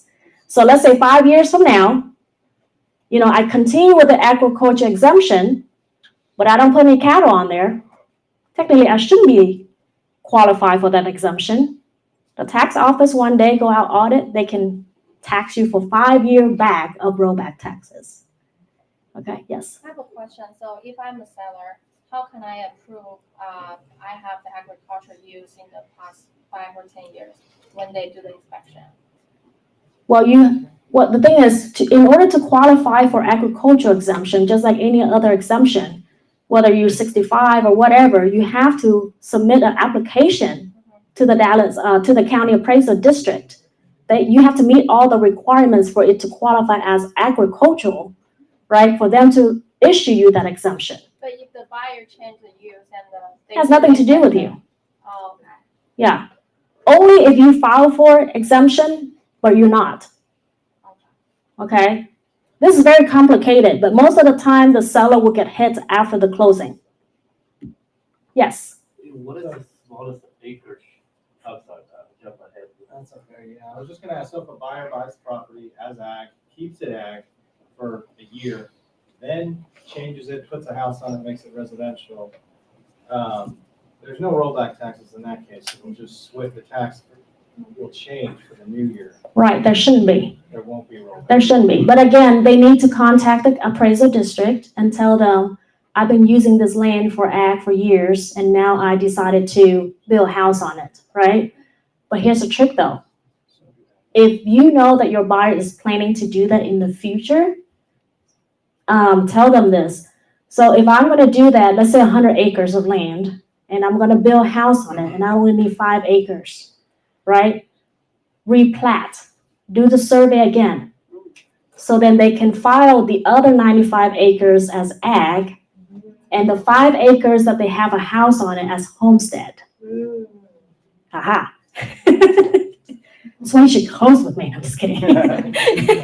Any other questions? So we can move on. Yes. What is the smallest acreage you can claim for ag exemption? It depends on the city. Every city has their own requirements of what ag can be approved. So usually you can go on the website of the city, and then it will tell you certain areas, because some areas, just because you have a bunch of land doesn't mean you can put cattle on there and file for ag. What is in the county? Huh? What is in the county? What do you mean the county? The land is in the county, it's not within the city. You go Well, to the county, land you bought is in the county limits, not the city limits. Then you check with the county, yeah. Whatever the limits the piece of land lies in, then you contact them and just verify with them. There's no minimum, it can be grandfathered in, like. Mhm. there's 5 acres. Yes, yes. If it's grandfather. If it's grandfather in. Is there any rules regarding, this exemption for, as part of the ag or for the ETJ? Yes, like I said, different city, county have their own requirements. Okay, we can talk taxes about next class. You guys gonna spend all day here? We just talk about taxes? Okay, let's move on. If you have any other questions about taxes, then let me know, and I can direct you to, different areas or contacts so you can find out more. But I just want to point it out that that's very important. It's very popular that there may be rollback taxes on raw land. Thank you. We're having fun here. Okay, where are we? Okay, rollback taxes. Look at here. It's just raw land, but they have rents and security deposits. What does that mean? That means even though it's raw land, but the farmer may lease the land from you. Right? So that's what it is. Okay. And then the default, same thing as residential. Check the box to enforce specific performance if needed. And then condemnation, attorney fees, escrow is all the same. Keep in mind that commercial properties, when we do the title transfer, most of the time it would say special warranty deed. But on the raw land itself, I would recommend general warranty deed. Okay, general warranty, bless you. General warranty deed basically goes back to the sovereignty of land. Covers everything. Specialty warranty deed is only to ensure from the time that the seller is an owner up to your buyer. That's it. Okay. Commercial properties with a structure on it will be special warranty deed. And then builders will also be warranty deed, because the builder's like, well, I don't know what happened before that, right? After development. Okay, oops. When did you say it's a general? When is it a general warranty deed? I would recommend general warranty deed on land. Only land. Yes. Most of the time, all residential title transfer to will be on general warranty deed. The only time that we will see special warranty deed on residential is with builder. But commercial, most of the time is special warranty deed with structure. And then the land, it depends. If someone has just inherited the land, they don't know anything about the land, then they would want to sign the special warranty deed from the seller. Does the title company determine what kind of deed it is? No, it's on the contract. Yeah, you guys have to tell us what kind of warranty deed. Why not just do general warranty every time? That's even better. That's the best. You'd rather have more than less. Yeah, general is everything about it. Okay. And then right here, that's just the, commission, the receipt, as usual. I do want to point one thing out. If you look right here, under escrow receipt, on residential, the effective date is when? When the last party signed.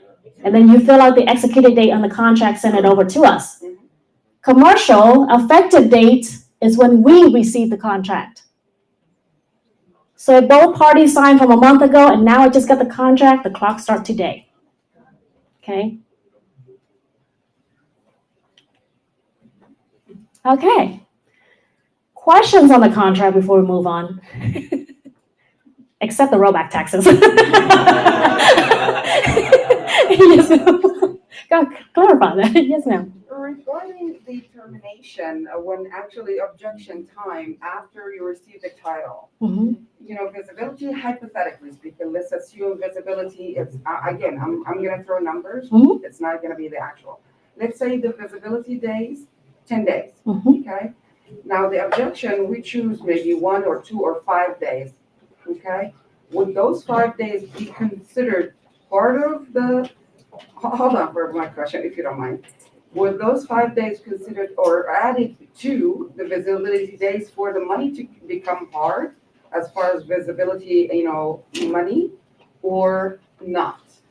Because this was a point of discussion between when the money can be hard Mhm. on, when it's returned or not. Right. So let's say the feasibility is 10 days Okay, and the first objection is 5 days. okay, If you read the whole paragraph, there's 3 times to object. okay. After the buyer receive all documents, let's say 10 days, the buyer will have another 5 days to object. Okay. Then the seller may have 7 days to re-object. Okay. And then the buyer will have another 5 days or 7 days to object again, right? So to answer your question, those dates will be add-on to the feasibility of 10 days. So go back and forth, that could be 45 days total, even though the feasibility is only 10 days. Okay, so with all these dates add-on, basically the buyer has more time to do so. But in order for them to get more days, they have to object within the first 5 days first. Correct, but Right. the point of discussion between when the money or, can be hard, meaning that the seller has the right to get all the money back. At the end, At the end of the 3 terms? at the 3 objections. I see. Okay. Yes, All right, thank you. yes. So let's say the first objection is 5 days. The buyer is going to object on the 5th day or 4th day, right? The seller will have certain days to cure it.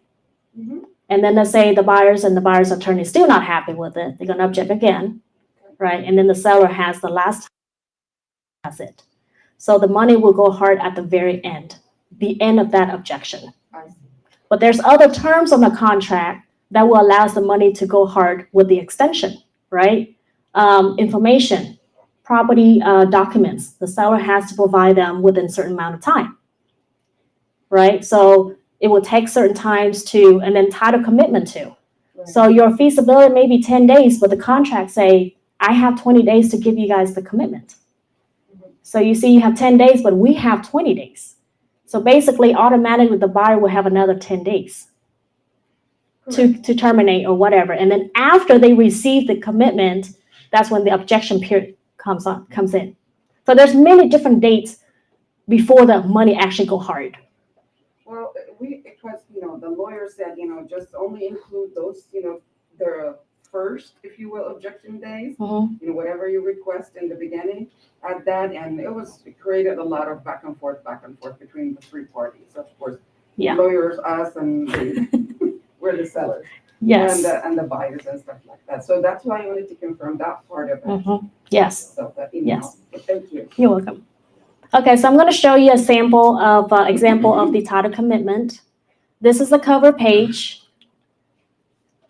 And then this is the Schedule A. The Schedule A will tell us who the actual owner is. Is the owner's name match with what you have as a seller or not? Right? And then who are we insuring under Section 1? That's the buyer's name. Lender, if there's a lender. And then here's exhibit Schedule A. You see right here, that's the legal description. See how long it is? That's the meets and bounds.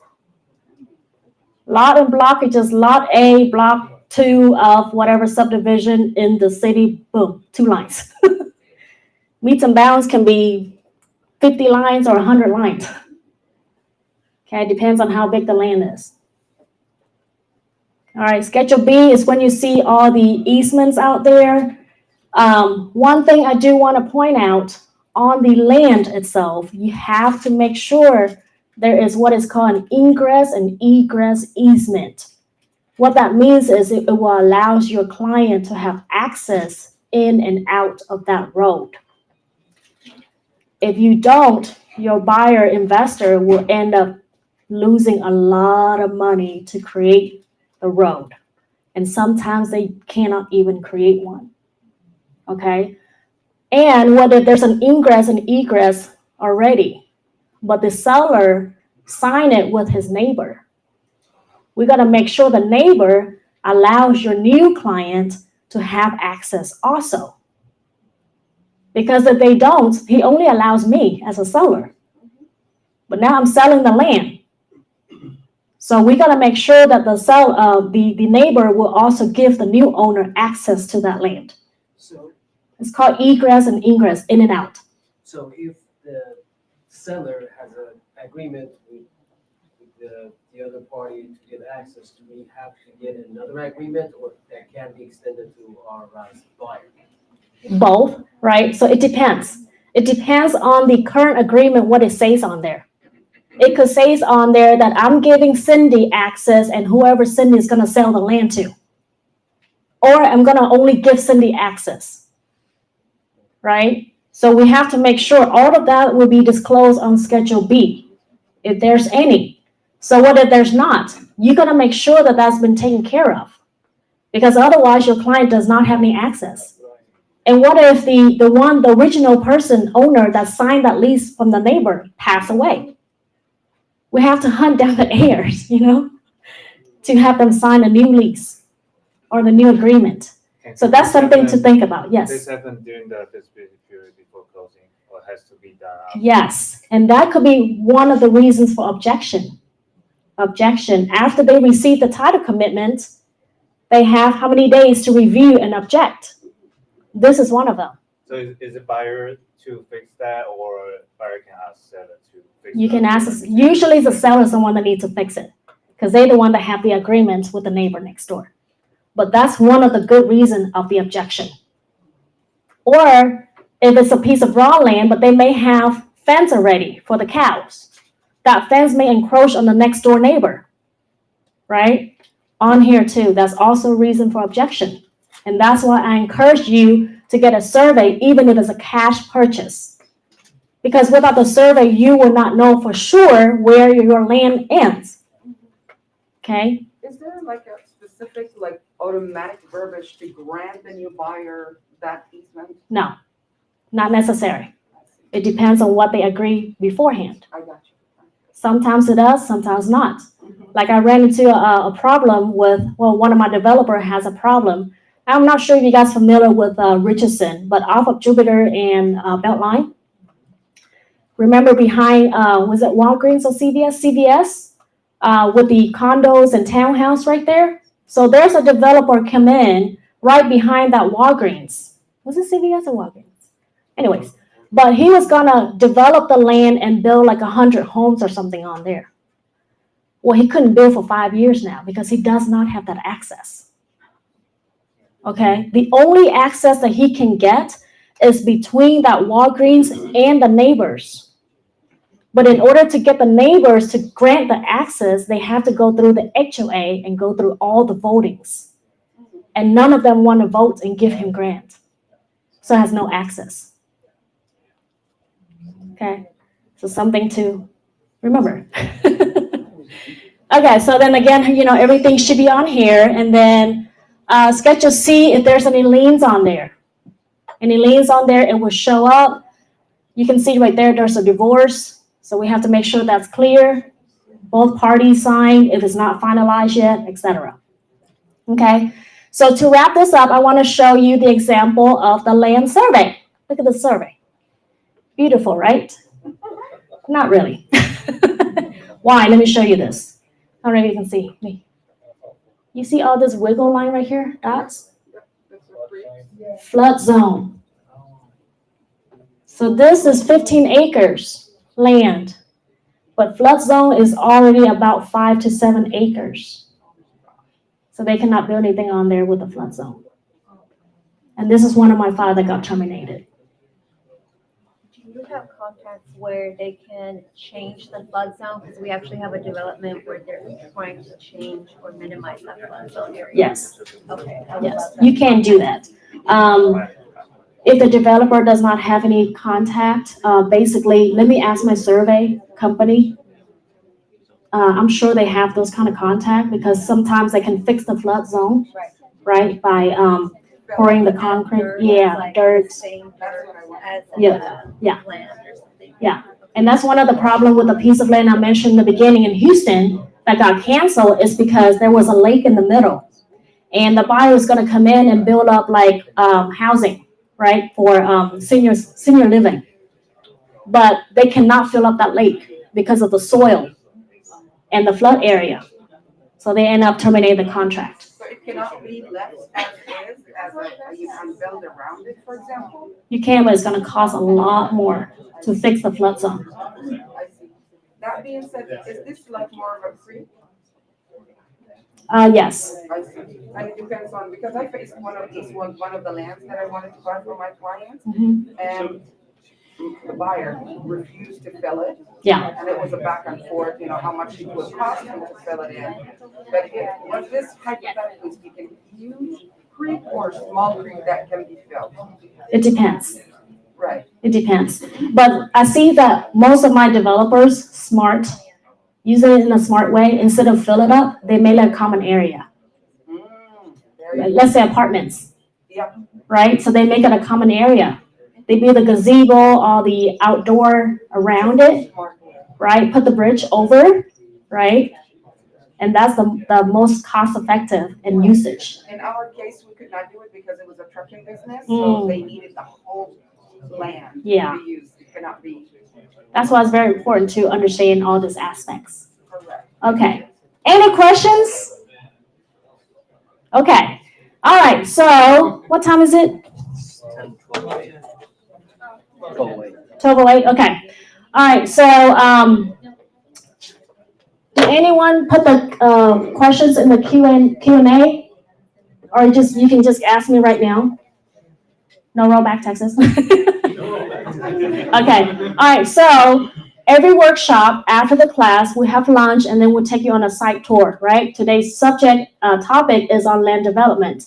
So we are going to take you, we're going to give you the address and we can meet there. And then we can go over the land.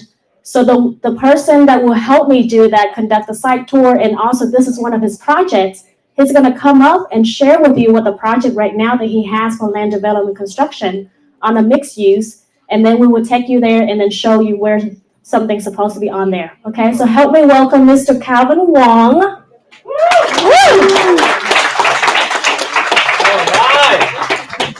Let's give another round of applause to this amazing instructor, Cindy!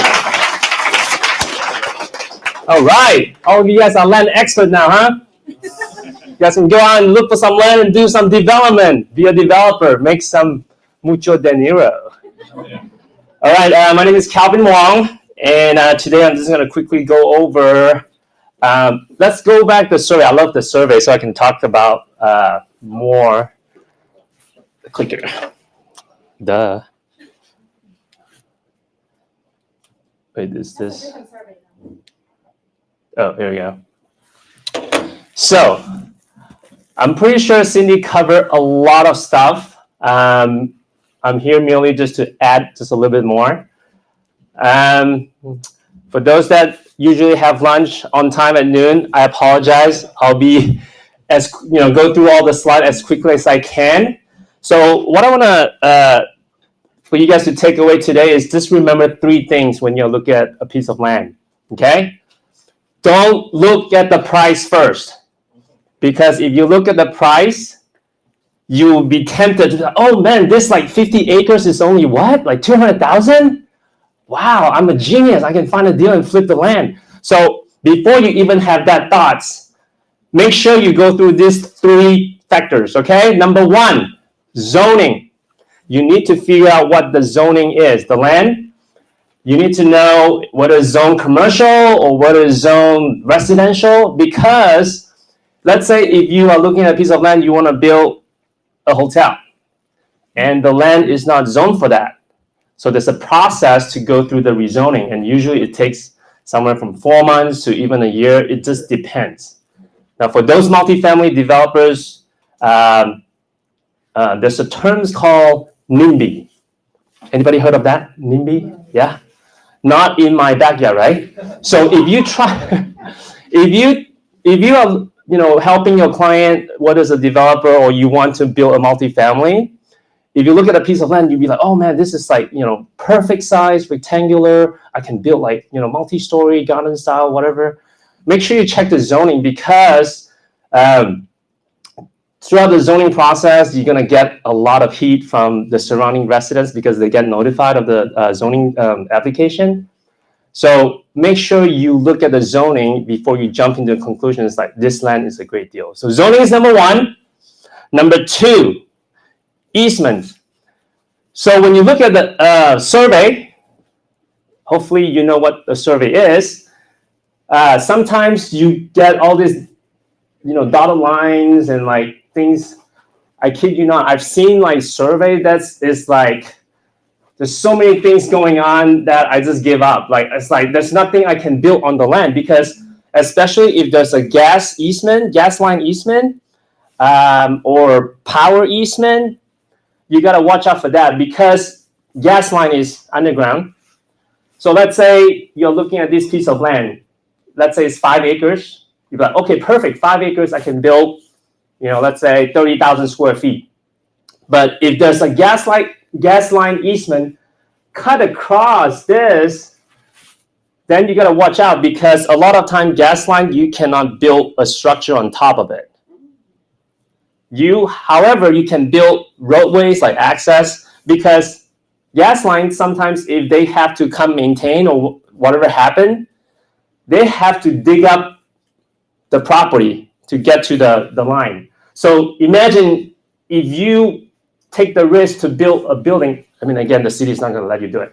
But if you were able to build a building and something happened to the gas line, they want to come in here, guess what? They have to tear down the building. So, yes.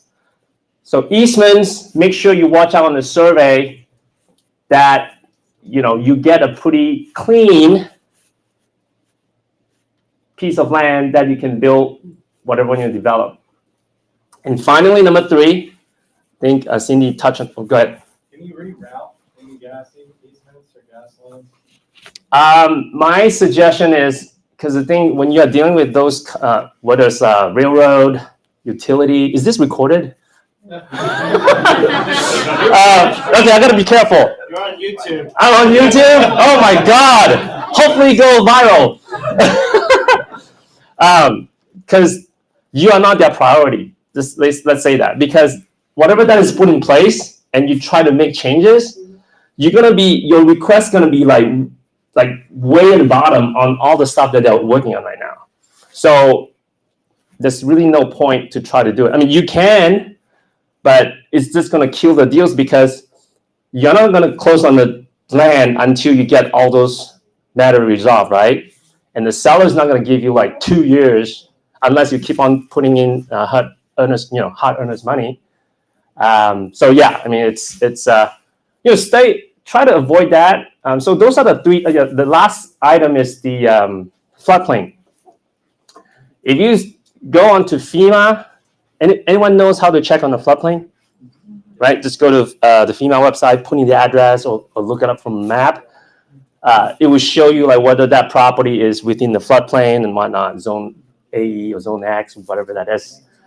So those are the three things. Like whenever I look at a piece of land for my client, I just run by all those three items. Like the zoning, if it passed, great.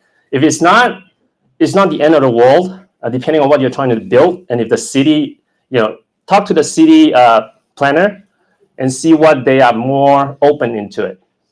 They'll tell you like, okay, we'll support the use. Then you go through the process. So second is the easement. If you look at, there's so many things going on. Best thing is just pass. There's so, we're in Texas, man. There's so many land that you can go buy. So don't be like stuck on that one piece of deal just because the price is very attractive. Number three is the floodplain, right? So try to look at all those three items, and if it pass those tests, then yeah, just move on with it. And good. When do you need ingress and egress? When? Yeah. Okay, perfect. You've seen my slide, right? You definitely know what I'm going to talk about next. That's right.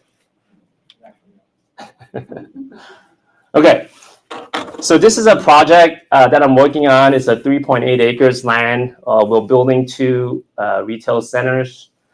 So this is Custer Road. Most of you guys probably are familiar with it. This is in McKinney. 121 is down here. So the ingress access is determined when you have a conceptual plan that you submit to the city.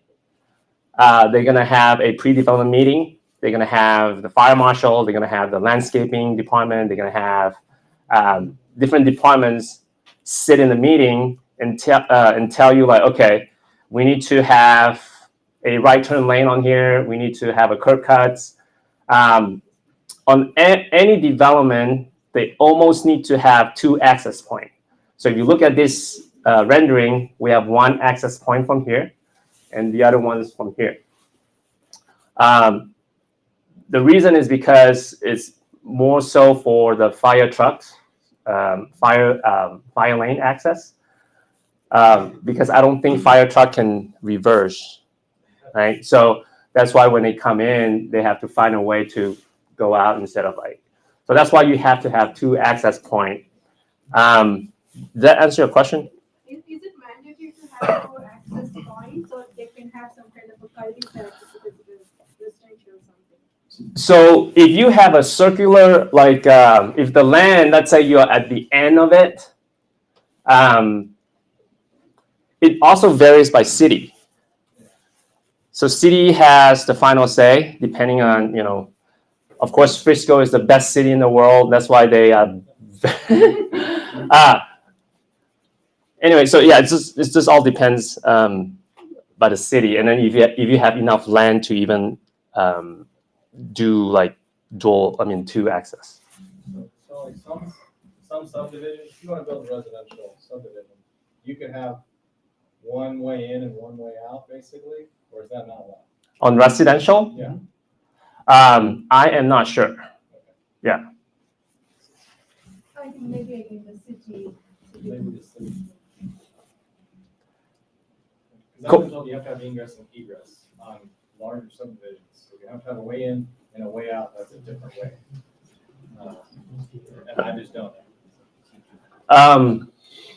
There could be some instances that they will give some exception, depending on, again, like it depends on where your land is. For example, if your land is back up with a creek, like the community, maybe they will find another way to kind of, yeah, so. So all these 3 things all cost. survey phase one, if they need to have flood, a topographic survey if they need it. So all this is the diligence, the cost that the buyer needs to pay for, say, before they even know if they can even close on it and actually build. So this could be it's an expense for the buyer, but they could potentially not close. Yeah, so there's some times that developers spend a couple $100,000 and it's not feasible, or the zoning didn't get passed. They just lose that money. That's just part of cost of doing business. Call an engineer, get with an engineer and have them do all of this, because that's, if you're $200,000 in, like, that's just an engineering call. Yeah, that's just cost of doing business. Just like when you come here today, the cost of doing business is like your gas money, right? And your time, of course. $30?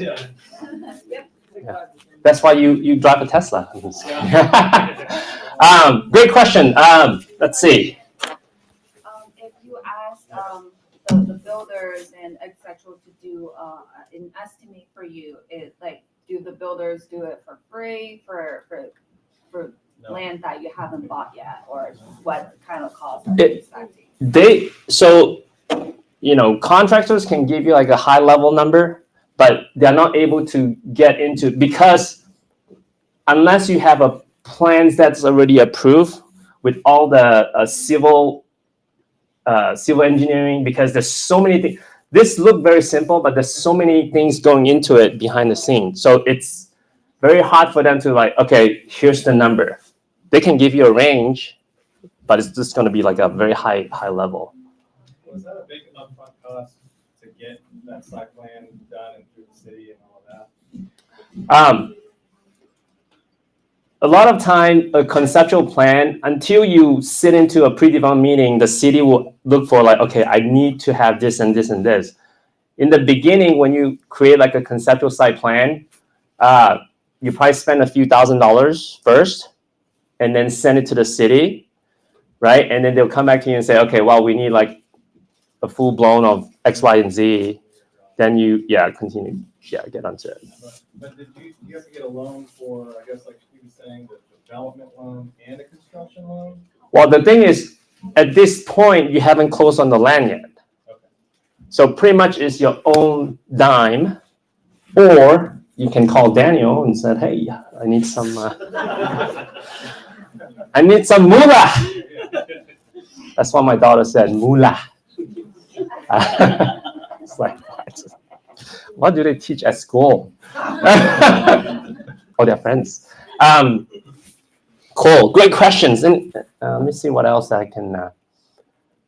The main thing is like, just remember, like when you look at a piece of land, for your clients or for yourself, zoning, easement, and what? Awesome, man! You guys are amazing. How do we do soil testing? Soil testing, it's a third-party company. I can give you a contact. So soil testing, they'll like drill like different areas, and then they'll take the sample to the lab, and then they'll turn it around in like 3 weeks to a month, and they'll tell you like, okay, how deep of a, you have to excavate or things like that. So it's a third-party company. When we try to see the land, do we also see along the zone easements and floodplain? Do we also see the other soil? Usually you don't go that far yet, because that's something that, because a lot of time, especially in the North Texas area, there's not really a whole lot. It's just, well, some part of McKinney, you may hit on a rock base where your foundation has to be like very costly to do so. But most of the time, you don't do that until you're very certain that you're going to move forward with the purchase. Yes, sir. What's the ballpark cost for soil testing? It's, from my experience, it's like few thousand, like $3,000 to $5,000. If it is like a larger tract that they have to like do more drilling, boring, and it's going to be like, usually within 10 grand. Yeah. Who do you use? Huh? Who do you use for soil testing? I'll send you his contact. Yeah. Yes. Have you done any deals that were TIR So sorry? TIRZ, have you done? TIRZ? Yeah, tax. TIRZ. I heard of TIF, but not TIRZ. Okay. Yeah. The tax, increment reinvestment zone, where the city basically will give you funding for the infrastructure. Yeah, I have never personally been through the TIRZ, but I've done TIF zones. But not TIRZ. Yeah, it's my first time. Yeah.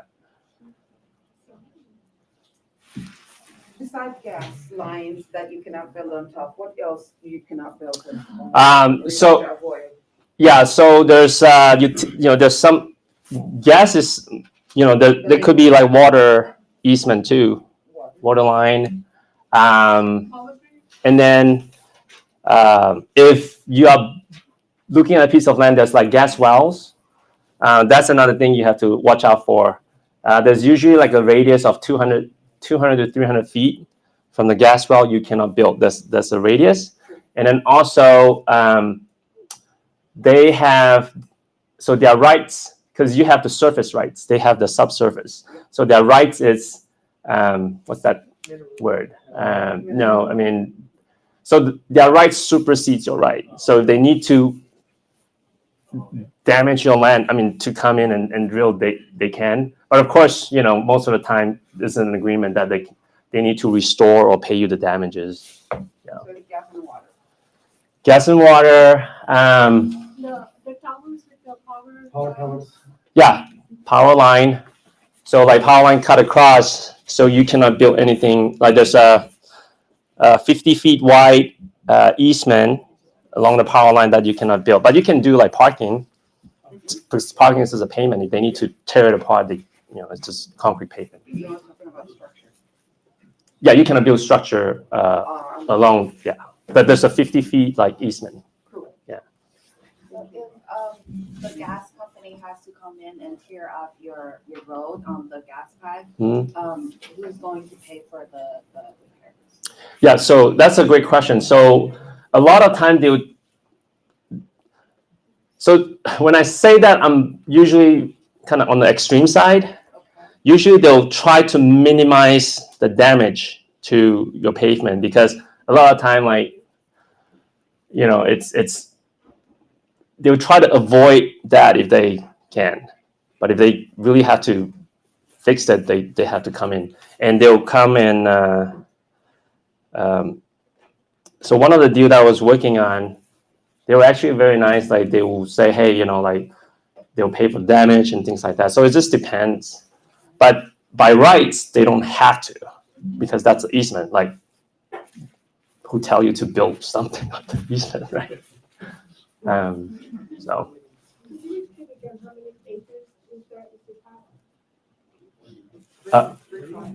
This land? Oh, it's 3.8. Yeah. All right. Yeah, so that's the side that's on the hot corner. So right now we're just waiting on the permits. We have submit all the application, the plans and all that. It took us quite a while. We thought we should already breaking ground by now, but the city is just it's been very slow. As we all know, time is money, right? We have pre-leasing done already. Some of the clients just couldn't wait because as we continue to push back the timeline, because if we were to break ground next month, we will deliver around March and April of next year. And then when we deliver to them, they will take a few months to finish out that space. So if you're a business owner, right, you're looking at this project right now, then you're calculating, okay, realistically, I will open in like late summer of next year. So that's a year and a half around that. I may not want to do that because I'm looking for space to open my business. I mean, 6 months maybe I can wait, but not that far out. So sometimes the timeline can also kill deals, right? We have some of the great tenants that we really want to put it in here and couldn't make it because of the timeline. But again, it is what it is. You just have to be flexible and adapt to the reality. So before recommend this land, you do like a market research or those, especially for the retail. To see how many. Yeah, so another thing is, more like an in-depth analysis. When you look at the sites, you want to look at the growth of the area. If you want to develop something, it's not like, there's a saying like build and they will come, right? It's really not true. You really have to. It is true. It is true? Yes. Oh. Okay, Anna, you wanna come teach the class? Again, like there's all kind of developers out there. Developers with deep pocket, yeah. They'll go and buy and build. Because they can, right? It's like, hey, it's just money. I have a plenty. I don't care. There's also like people that is very careful about what they do because the risk and things like that. And especially when you are getting a loan to do this type of project, the bank will not release the money until you have like almost 50% pre-lease. And 50% pre-lease means like you have lease that is signed, not like just an email, oh yeah, here it is. Because bank understand that there's risk and they don't want like developer that just to go out and build a bunch of buildings and it's vacant. And guess what? It's easier for them to just give up, right? And the bank end up holding up the bag, like the building, which they don't want. They are in the business of making money, not real estate. How do you find the tenants? How? Yeah. So you would retain like Colin and my team to help you find tenants. Brokers. Yeah, brokers. There's brokers for that? I didn't know. Oh, yeah. They just find tenants. Correct. Retail brokers. I'm a residential guy. Oh, okay. Yeah. No problem. What's Colin? Make sure you give him your business card. Right? So you'd be looking for tenants that are looking a year and a half from now to, for example, come in, because it's gonna take you a year and then another few months for them to finish out, right? Correct. So the tenant, so business owners or retailers that usually is the one that are really leasing would be more like a franchise or franchisee that they want to be in this market. And because this, when you guys go out to the land later on, you notice like all the surrounding retail space, it's all full, like they're brand new. This is the,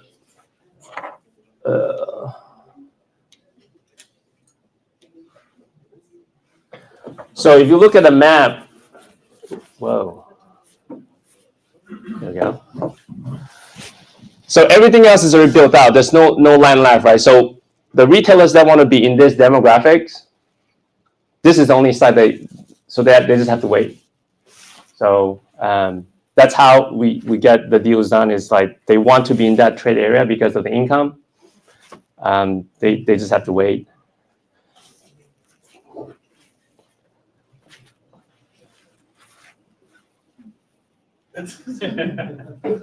Wow. I just realized today. All right. Keep moving, Calvin. Keep moving, yes. So the value of the land, how do you, still you do counts? Yes. So you want to at least know what the land is traded for in the general area or similar area. Because, for example, with this, the land surrounding, it's probably like sold a few years back. You can't really look back like a couple of years back. You just have to look at, okay, what area kind of similar to the demographics, what kind of price that they're selling at. So you just kind of use that. And also you have to underwrite what kind of rent you're gonna rent it out.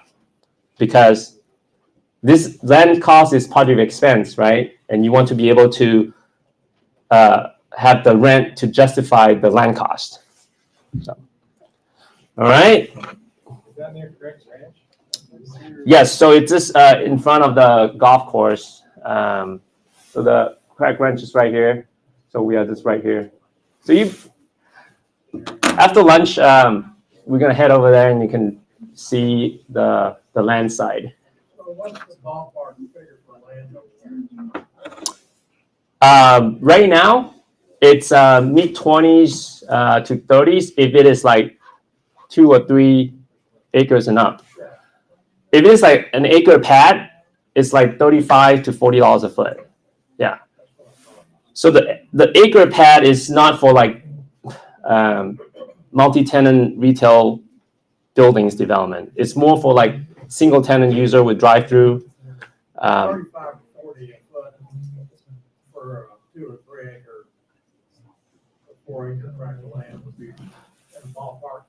I would probably try to see if you can get it like to like more like a $30, because when you buy at that price range, your rent has to be upwards of $50 a foot, which is, I mean, we started to see like $50 a foot rent, retail rent in Frisco now, because the land that they acquire is so high.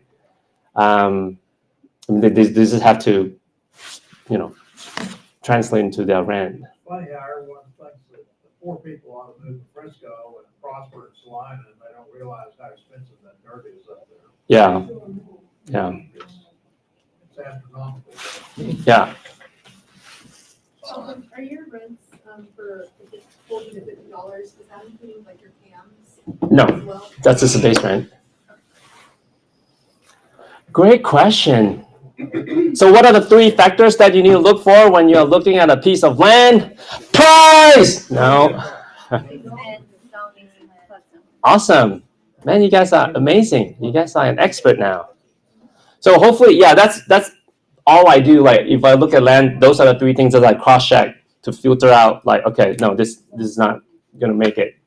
I don't look at, I mean, price is important, but those 3 factors are really You what look at the GIS map when you're getting zoning, or you call the city? So, because when you call the city, they don't have AI to pick up their phone. So a lot of time when we call the city is so busy. So I'll just go online to the city website.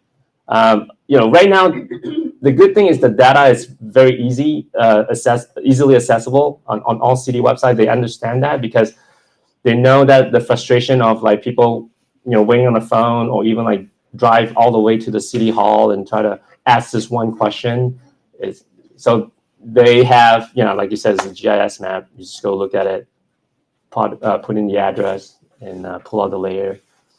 Yeah. Do you know what's the difference when you look at their parcel data? They have zoning code and property use code. What's the difference between those 2? So I got confused on those 2, but when you look at, I only look at the zoning. There's also like future land use too.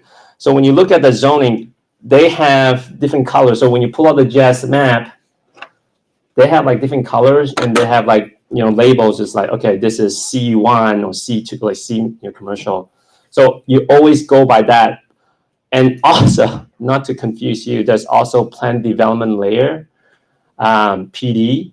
So there's an overlay on that. And then if you are in the path of like the flight, there's also like, especially near the left field, like you have another overlay of, so you cannot build over certain heights and things like that. Hopefully that answers your question. Yeah. 2 questions. Yes. Back to back. The first question, I don't know if you mentioned it or not, it slipped out of me or not, but from this project, from A to Z, from the land price to the project, to the expenses, and to the permits, to the actual delivery of the deed, how much it costs?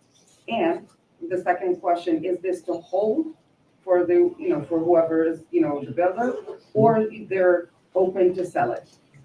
So, and if this is a sale price, if it is to be Yeah. considered for sale, what is the actual sale price? So let me answer the second question first, and then we'll backtrack. So this project is to hold it, basically build it, lease it out, and hold it for cash flow. I mean, of course, refinance after we get the occupancy level. So that answers your second question. The first question is, how much have we spent on it? Or what? You spend already, and from point A to point Z, meaning from the land price, you purchased it till it's finished, projected price that it cost you guys. So obviously this, I couldn't even keep track on all those invoices. That's, I will have to get back to you on that. It's just, Like it's a roughly, I'm trying to just gauge a price normally on a project like this. how Yeah. much it costs. um, Not necessarily because of this. because we paid cash on the land, we didn't get financing. So that's, I mean, it's we spent a few millions already. Yeah. So No problem, yeah. thank you. So, few millions means I know particularly, like, so it's a 3.5 acre, right? 3.8, yeah, That's what you mean, like? 3.8 acres, yeah. That's what, a couple of millions you said, the cost of the land? Yes. Yeah. Because if you think about, like, let's say $30 a foot, 1 acre is how many square feet? Woo! Man. Okay, what's the 30 times? So yeah, it's a few millions, right? So yeah, so times 3.8, it's. Yeah. Do you utilize the PACE loan as a part of the capital stack? No, That's all you can do. no, just equity and bank. All right, so I really enjoyed this. Thank you so much for giving me the opportunity to be in front of you guys today. Hope you learned a thing or two. I know everyone's hungry, and Daniel was looking at me. He's like, "Hurry up!" So with that, thank you so much. If you email me or give me a call if you have more further discussion. All right, great speakers today. Appreciate it. My name is Daniel Lang. I'm one of your hosts today here. Thanks to Calvin, my business partner, for sharing that. Cindy, where's Cindy at? I think she's outside getting ready. So we do have other classes every month. So next month, April 4th, we're doing a multifamily workshop. So be here as well. And we'll go to the multifamily in Plano. There's a developer that built out a multifamily unit, so we'll explore that. We probably will not able to have this many people come tour because of just the size of the facility. So we'll double check. I think we have a registration link with how many we can fit in. I'm glad I didn't go to the restaurant with this one. So before lunch, I'm gonna kind of share. Give me a second. I got live streaming.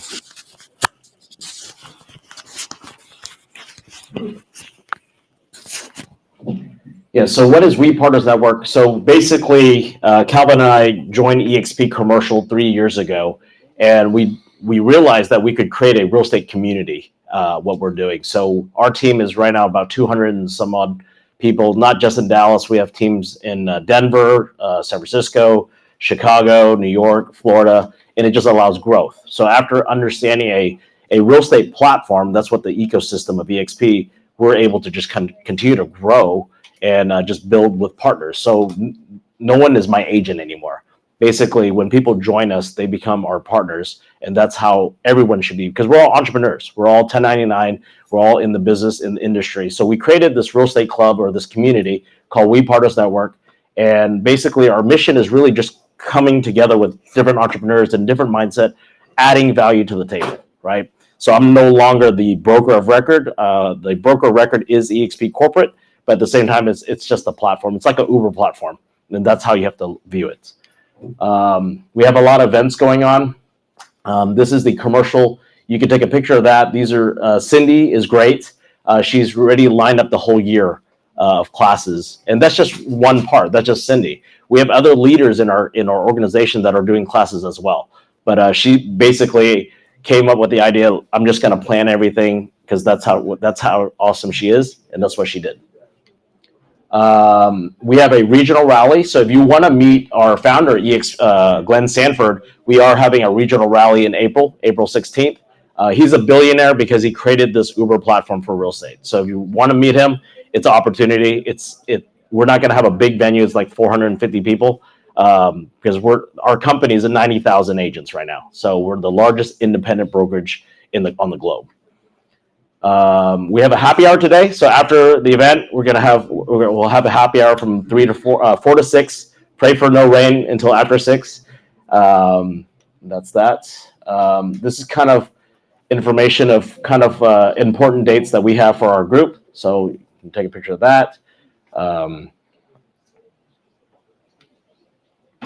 And just kind of throughout the events that we've been having this year so far, and I've been traveling around the country, sharing about commercial real estate because it's important about education.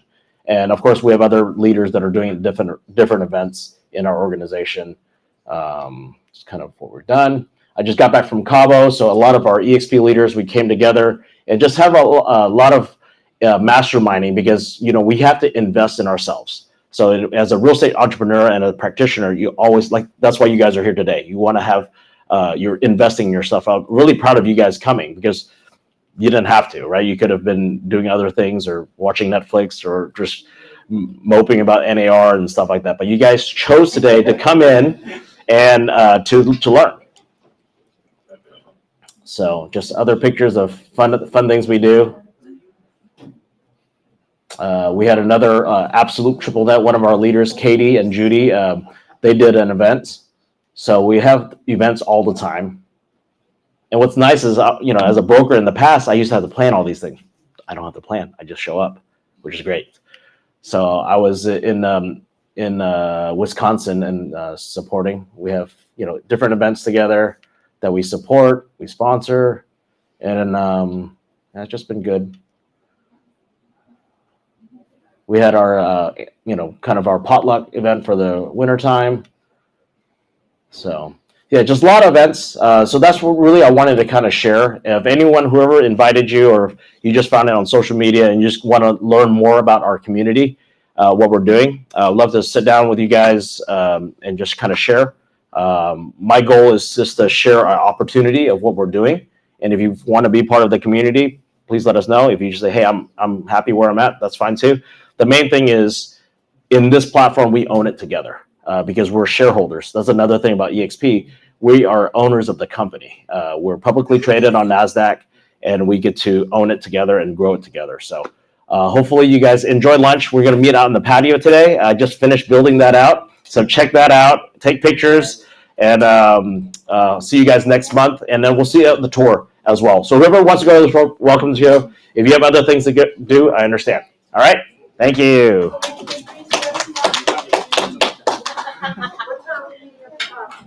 Right now it is 12:45-ish. Let's finish you think we can finish in 30 minutes? Okay, 30 minutes. Let's go out this way.